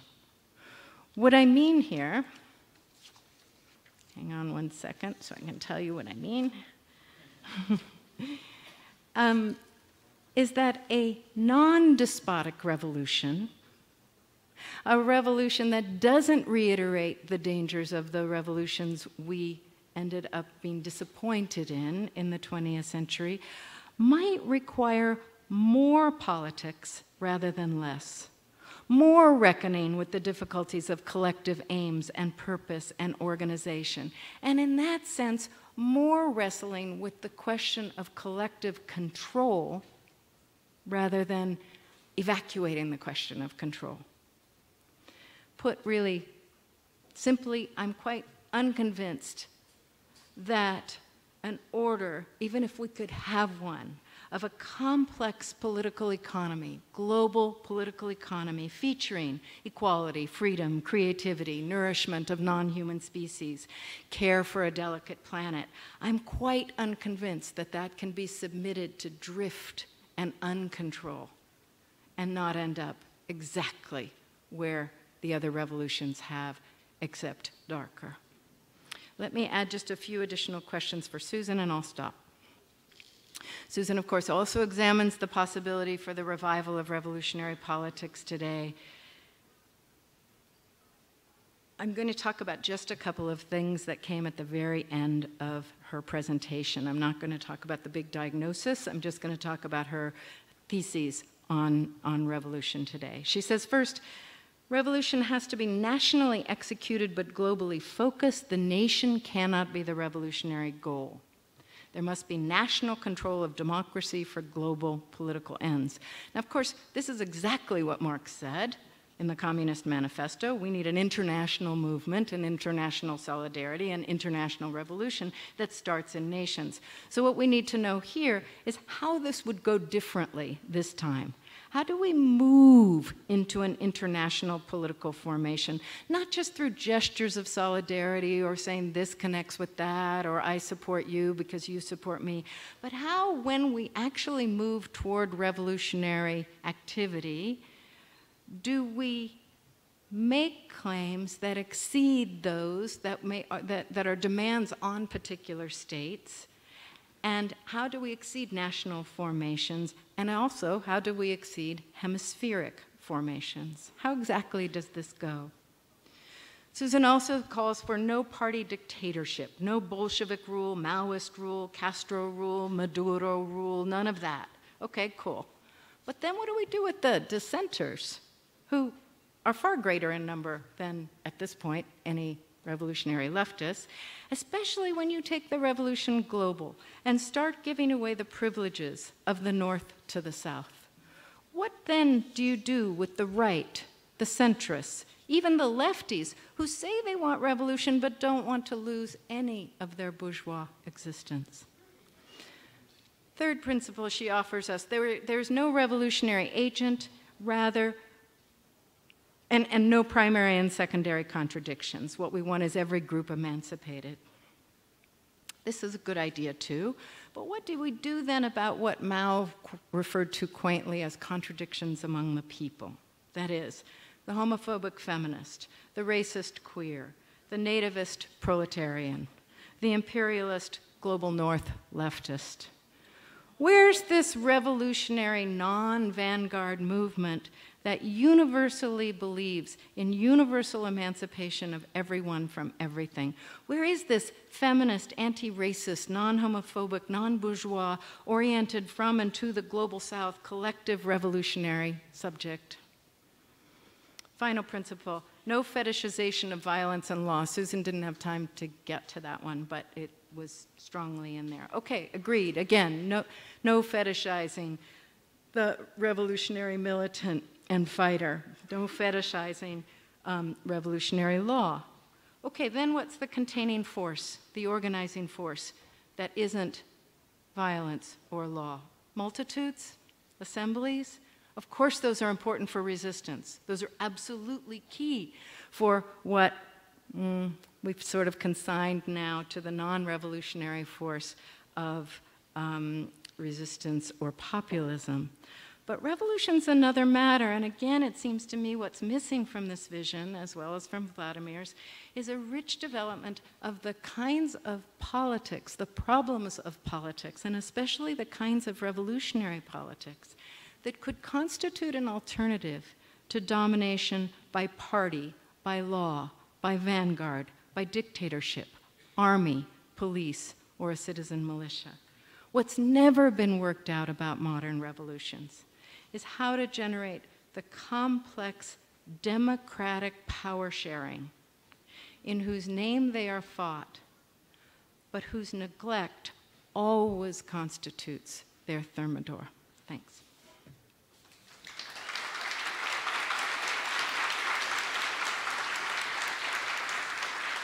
I just want you to know I left out the really dark part.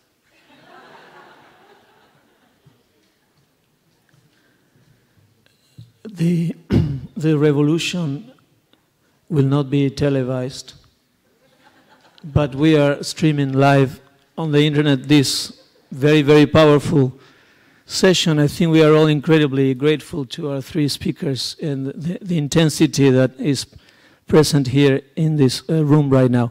I know that the two presenters have responses to Wendy Brown's points and provocations, but I would like before that to open up the room for 2 or 3 brief, short questions so they can address both.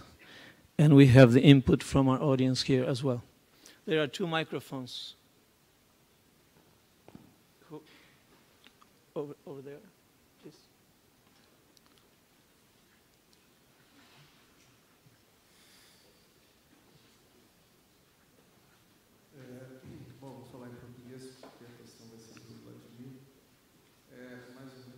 I'm going, this is I want to provoke now, it's to Vladimir. I'd like you to explain why is it that your text is not a preface in the advocacy of the natural state, or an anti-Rhodesian thesis, in the sense that you propose the institution of a certain affects circuits and a deconfiguration of Kratos. It is as if we are listening to a reverted hopes which advocates exactly the destitution of language as it is, a grammar that allows relations, minimum relations between people.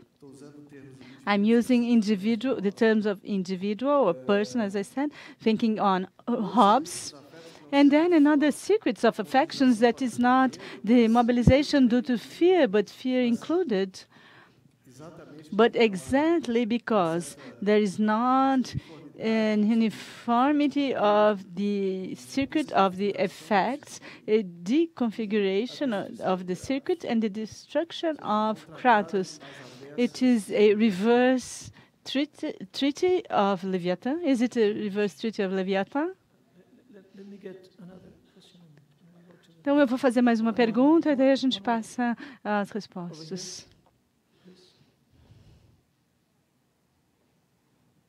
And then we will have answers, preliminary answers from our speakers. Very, very brief. Yeah.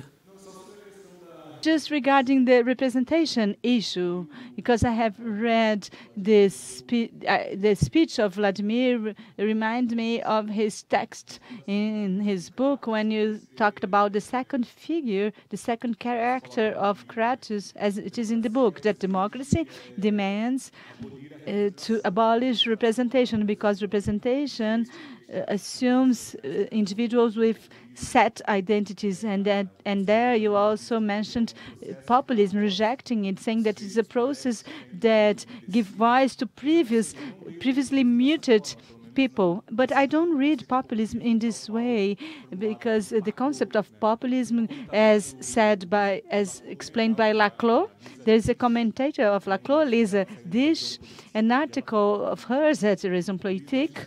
She says that populism is a representative populism that constitutes identities dynamically. The populist leader is not the one that reflects the previous fixed identity. It is this leader is the one that articulates dynamic, moving identities. And I believe that your difficulties with representation, there is all this. There is a book by Monica Virito Vieira talking about this breakthrough of representation. People that say that representation is what exactly allows for democracy, and I found it weird that you don't mention this literature. So I'd like you to explain what you think about that. There are many questions. Obrigado. Two more, and then we will hear from the speakers. First here, and then Judith Butler wants to intervene as well.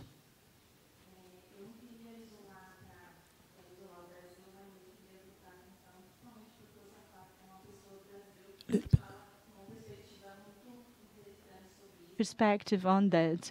So I want to ask him, Brazil had exploded in 2013, and I wonder what are your perspectives and what is the new grammar that Brazil should follow once we are undergoing a political scenario which is really conflicting, and political and economic bonds are becoming increasingly more narrow and not allowing the people to participate. What would be the way? You many times have said in your lectures that Brazil is now paralyzed. So how can we escape that? Move away from that?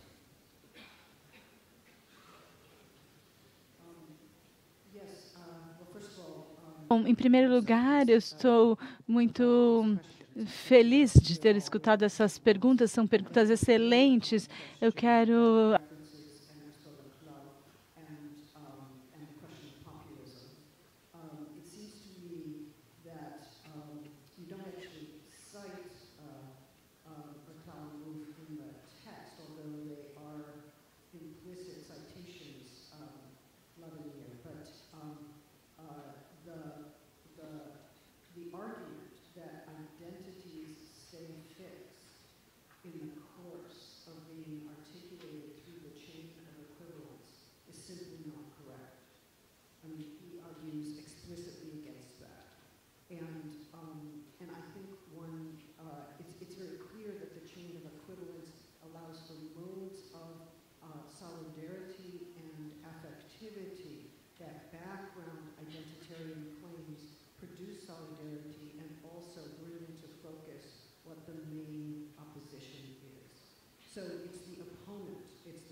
that has outlived its historical life. Whether we now see forms of populism that are not necessarily directed against an elite, but take a different kind of form. And the reason I ask this question is because groups that are excluded from electoral politics, who do not have a chance to vote, or who have been disenfranchised from voting, very often take a populist opposition, form a populist opposition to the state and the government, who may or may not be primarily understood as elite, but what they're understood primarily as having a monopoly on violence. Right, so it's the populist opposition to the monopoly on violence. And if we look, for instance, at the history of Colombia, and we ask about forms of left populism there, it seems to me that they are directed against the state monopoly on violence. And then lastly, to bring Susan in, and actually Zeynep Gambechi as well. Sorry, Zeynep. I want to ask this question. It seems to me that both Susan and Zeynep gave us images and references to popular struggles. And I think we need to take a moment to ask, what is the difference between populism and a popular struggle? Can we talk about democracy without popular struggle? It seems that Wendy was actually referring to that difficult problem of popular struggle towards the end of her remarks. Is there a blurring of the line between populism and popular struggle? Do we always know the difference? Can we define that conceptually, or are we at an historical moment where it is not always possible to distinguish in firm conceptual ways between populism and popular struggle? I'm not sure we can talk about ends of democracy without talking about popular struggle.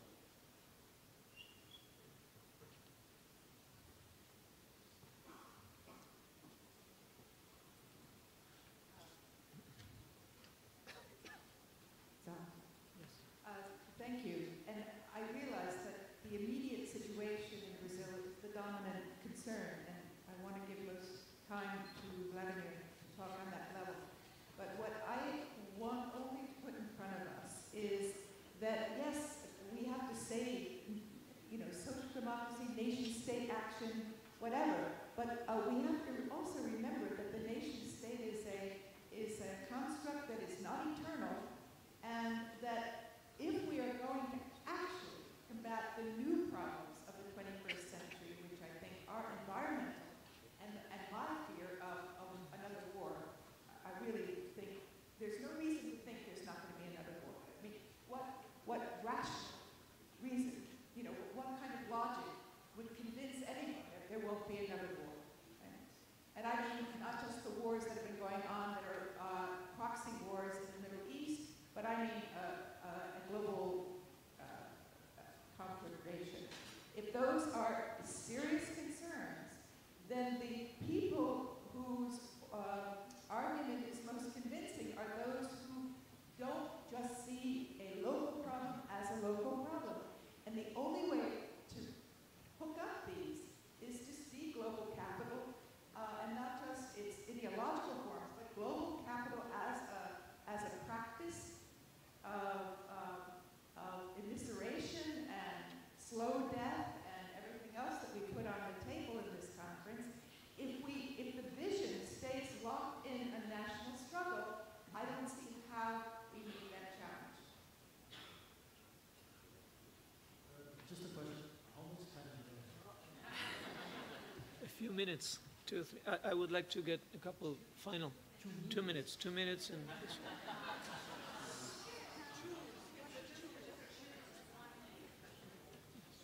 Okay, well, just let's do one thing.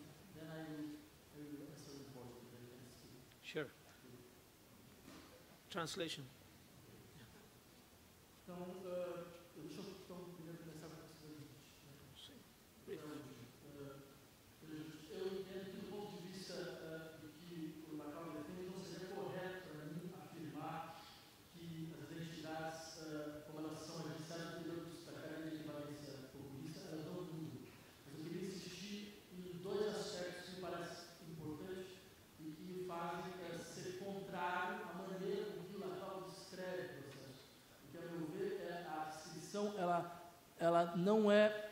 from my point of view, is not right from the point of view of the real struggles.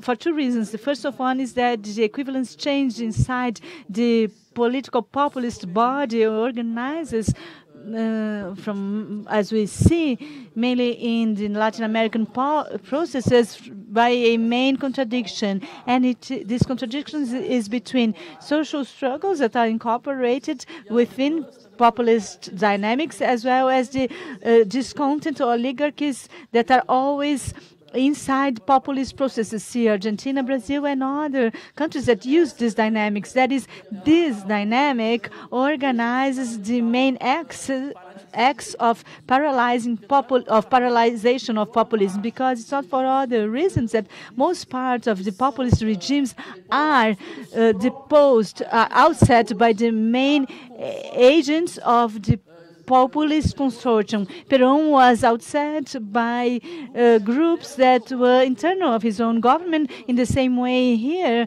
Lulism, which was a sort of Lulism, was outset by groups of insiders. So there is a junction that at the end of the day made to have identities that can be ordered as in solidarity manners, but they only do so, and then only when, second point, when they use the people as generic term, which is the generic field of new solidarities.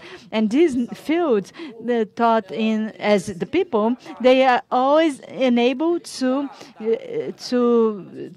take from the chain of the populist chains these sectors of discontent oligarchies that keep their interests and that achieved the paralyzation of several popular demands that are organized inside the populist spectrum. Because once again, I want to insist, it can have a shape, a configuration, such as Brown has said.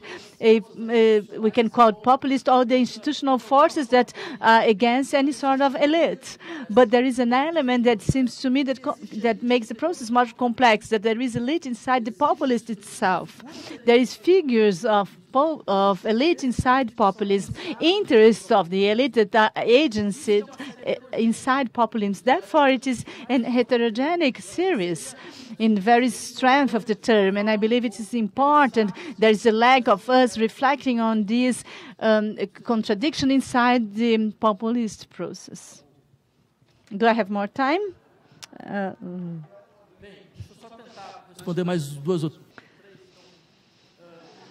So let me. I want to try to. You are the national hero. Everybody wants to listen to you. I would like to change 2 or 3 of the questions by Andrew Brown, and also the other one regarding why my text is not an advocacy of the nature state, like a return to the Hobbesian natural state. First, I want to answer Wendy's questions. As if I understood it correctly, there are 2 main questions inside your criticism. The first one is that your comments. The first one is that you don't accept the notion that populism and liberal democracy has some sort of complementarity among them, when in fact we could have a movement which is institutionalization and anti-institutionalization described by these continuous movements from populism to liberal democracy and vice versa. And the second question is that you don't understand what is the meaning of affirming that a revolution is a political force at the side of a society marked by an experience of lack of control. It is a problem of not giving meaning to the political power and thinking politics as the constitution of collective actions of collective control and collective strength. Am I right? Então, bem, sobre a primeira questão. So regarding your first question, regarding the relationship, the organic between populism and liberal democracy, I believe it's not possible to understand the tension processes inside the political aspect without asking oneself what are the opposed peers that complement themselves. That is what is the polarity that organizes our possibilities. And to me, it is in fact very meaningful that the very concept of revolution has disappeared completely from our debates, as if it were a sort of escape that is not concrete, impossible to be fulfilled. It seems to me that this is just one symptom of one contemporary manner of thinking the political field based on two possibilities only, either the populist possibilities or a return to the liberal democracy as such. So I'd like to insist, from my point of view, it seems that that this relationship is a complementary one, because it's clear that inside populist politics we can find, among other things, all the populist struggles against structures of income concentration, inequality in the distribution of rent, and a more fair distribution of rent. So these processes, we might think of them in their limits. Why are they limited? What are their internal limits? What are their feebleness? What they, in fact, are able to achieve, and for how long can they achieve that? Because maybe liberal democracy to operate, it needs some sort of device of momentary integration of anti-institutionalized forces. And these momentary integrations must be taught as a sort of internal experience of populism as a needed moment for the support of these reconfigurations that happens from time to time in liberal democracy, that needs to happen. And then, regarding your second point, it seems to me important to think of revolution as a process that it's not redundant, that does not result in a strengthening of the political force of collective control. And as you said, how can we imagine all these economic dynamics and how it is limiting of the emancipatory possibilities without a collective control dynamics? I would say that maybe a revolution thought as an element that allows for a political experience at the margins, and so therefore we need to make a distinction. It's possible a brutal regulation of economic processes and a complete deregulation of the biopolitical processes. And maybe this is a challenge that we must reflect on. If it's possible, a political experience that is based on an effective regulation of the economic processes, hindering concentration and the natural circulation of capital, while liberating the plastic forms of social forms until they are discontrolled. When I say about discontrolled society, in all the processes, even the evolutionary process of the 20th century, they quickly start to be economic control, social control, and political control. So maybe it's the case to think if it's possible a form of political discontrol and lack of control, economic and social. Yes. I think we can close with your response. Okay. Our two speakers, we are over time, so. Susan, do you want to respond first? I will speak English. Okay.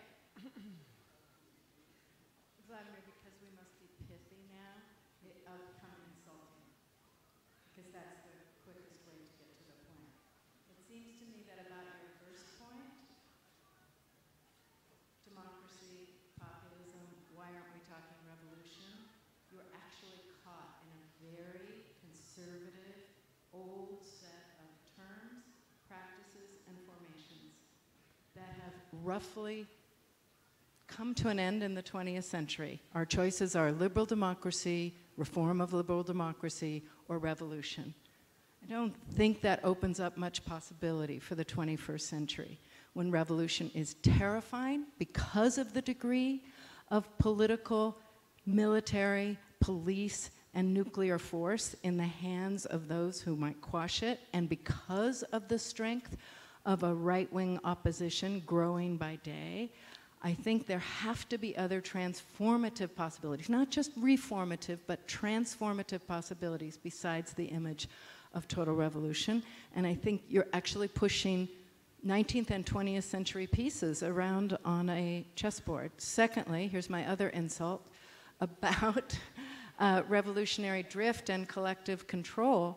I just think that if one is interested in thinking how we can have collectivized public economic order with maximally individualized, free political and social life, it's a symptom of neoliberal colonization of our existence, that we cannot imagine a politics of collectivity, an ongoing politics of collectivity that doesn't look either Stalinist or, let's not even bother insulting Stalin here, you kind of redeemed him with that quote, but that doesn't look like despotism and the grayness of Eastern Europe before 1989. And I just think the failure of revolutionary and let me put it this way, emancipatory visions of society rests in the failure to come to terms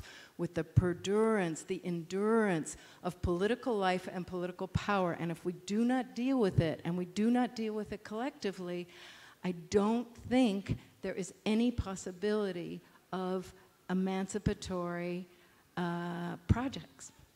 Okay, that was long. Am I? Yes. Please, can I just? Yeah. I think my understanding of revolution is the wrong one. I certainly don't think of revolution in the 20th century form. I think of it maybe as transformation. But I think what I'm trying to say is that I think the beginning of this century was loaded with transformative movements, social movements, successful ones that have done quite well, right? And all I'm saying is that those movements, whether it's for bit money that was on the web or all kinds of possibilities, okay, the forces of, it's not all power belongs to the dark forces. We have a lot of power. There were a lot of other images I didn't get to of people on the streets, Now, I know that in South America, you're on the street every day and you don't think it means anything. But it does. It does because we see you. We see you. And we know that our protest is echoed in other places. To me, that's revolutionary. And if the word revolution has to be dropped, fine. But I cannot drop the notion of transformation that isn't limited to a national border.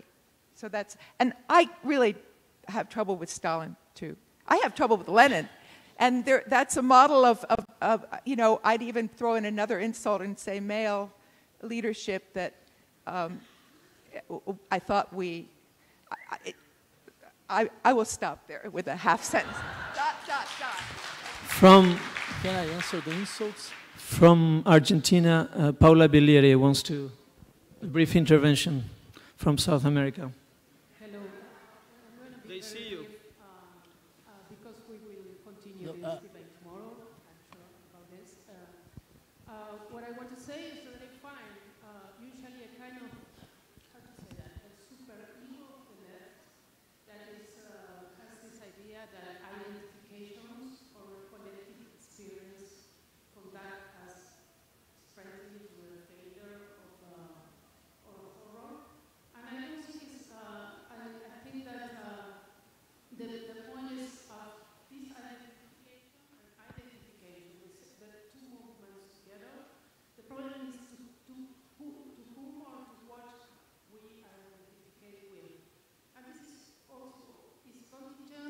always is moving, and the identity of our collective identity, I don't see how you find the idea of a fixed identity from the idea of articulation of heterogeneous elements that are always sliding, demand slide.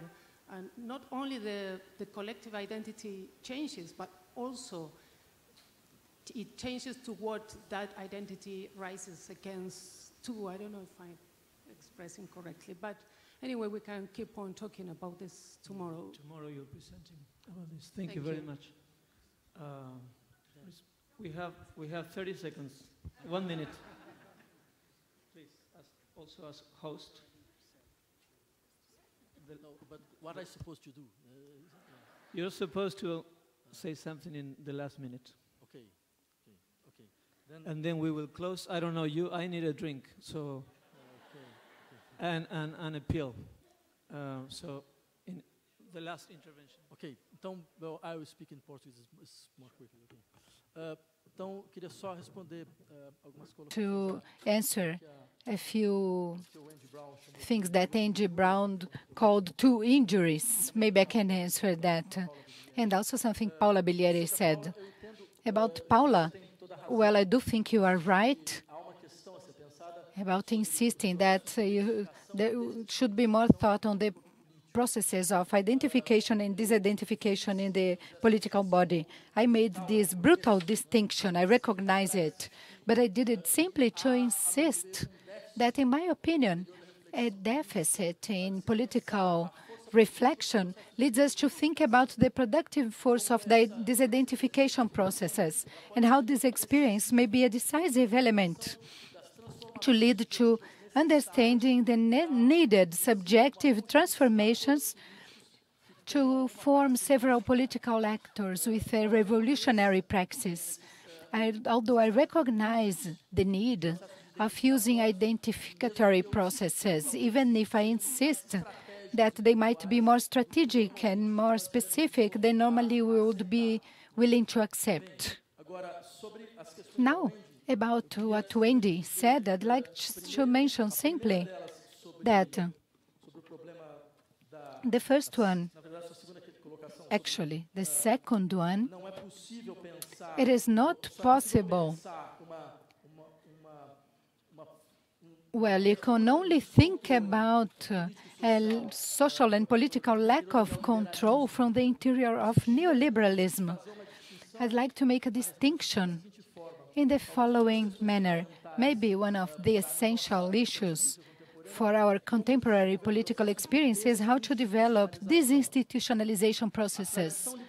The liberal tradition thinks about disinstitutionalization as of the economic relations and an institutionalization which is very strong from the biopolitical point of view of the social and political life. I'd like to insist that maybe we can think about the opposite, disinstitutionalizing social relations and the plasticity of social relationships and economic relationships. It doesn't seem a liberal exit to me. Maybe it would be something of a different order. I would like to talk about this possibility. And second, the idea that the criticisms to liberal democracy can be a simple repetition of the old criticism to formal democracy in pro of an effective revolution, I cannot agree with that. I don't agree because, among other things, the 20th century has known many criticisms to liberal democracy, not only this one of insisting it's a formal democracy. That's why I insisted upon a strategy which is not an illuministic strategy or a classical one. But I insisted in recovering a problem that was posed by Derrida for the first time, which is in the insistence. Democracy has a problem related to its concept of force. We criticize the philosophy of awareness. But when we move to politics, it's impressive. We depend completely on all the categories of the awareness philosophy, as if we were schizophrenics. So when we start talking Within the field of philosophy, we criticize the idea of autonomy, we criticize the concept of agency connected to consciousness or awareness. But when we criticize politics, it doesn't work. Our idea of collectiveness and strength is completely vinculated to a paradigm we have already criticized. So I believe we have a problem. We should think about why this resilience of an awareness philosophy in the heart of our political perspective. Would it be a lack of political imagination that affects intellectuals? We belong to this class, and sometimes we cannot think of different political experiences that have no name yet. This has been an incredible debate. I think global critical theory at its best. It will continue tomorrow. Please join me in thanking Susan Buck-Morss, Vladimir Safatle, and Wendy Brown.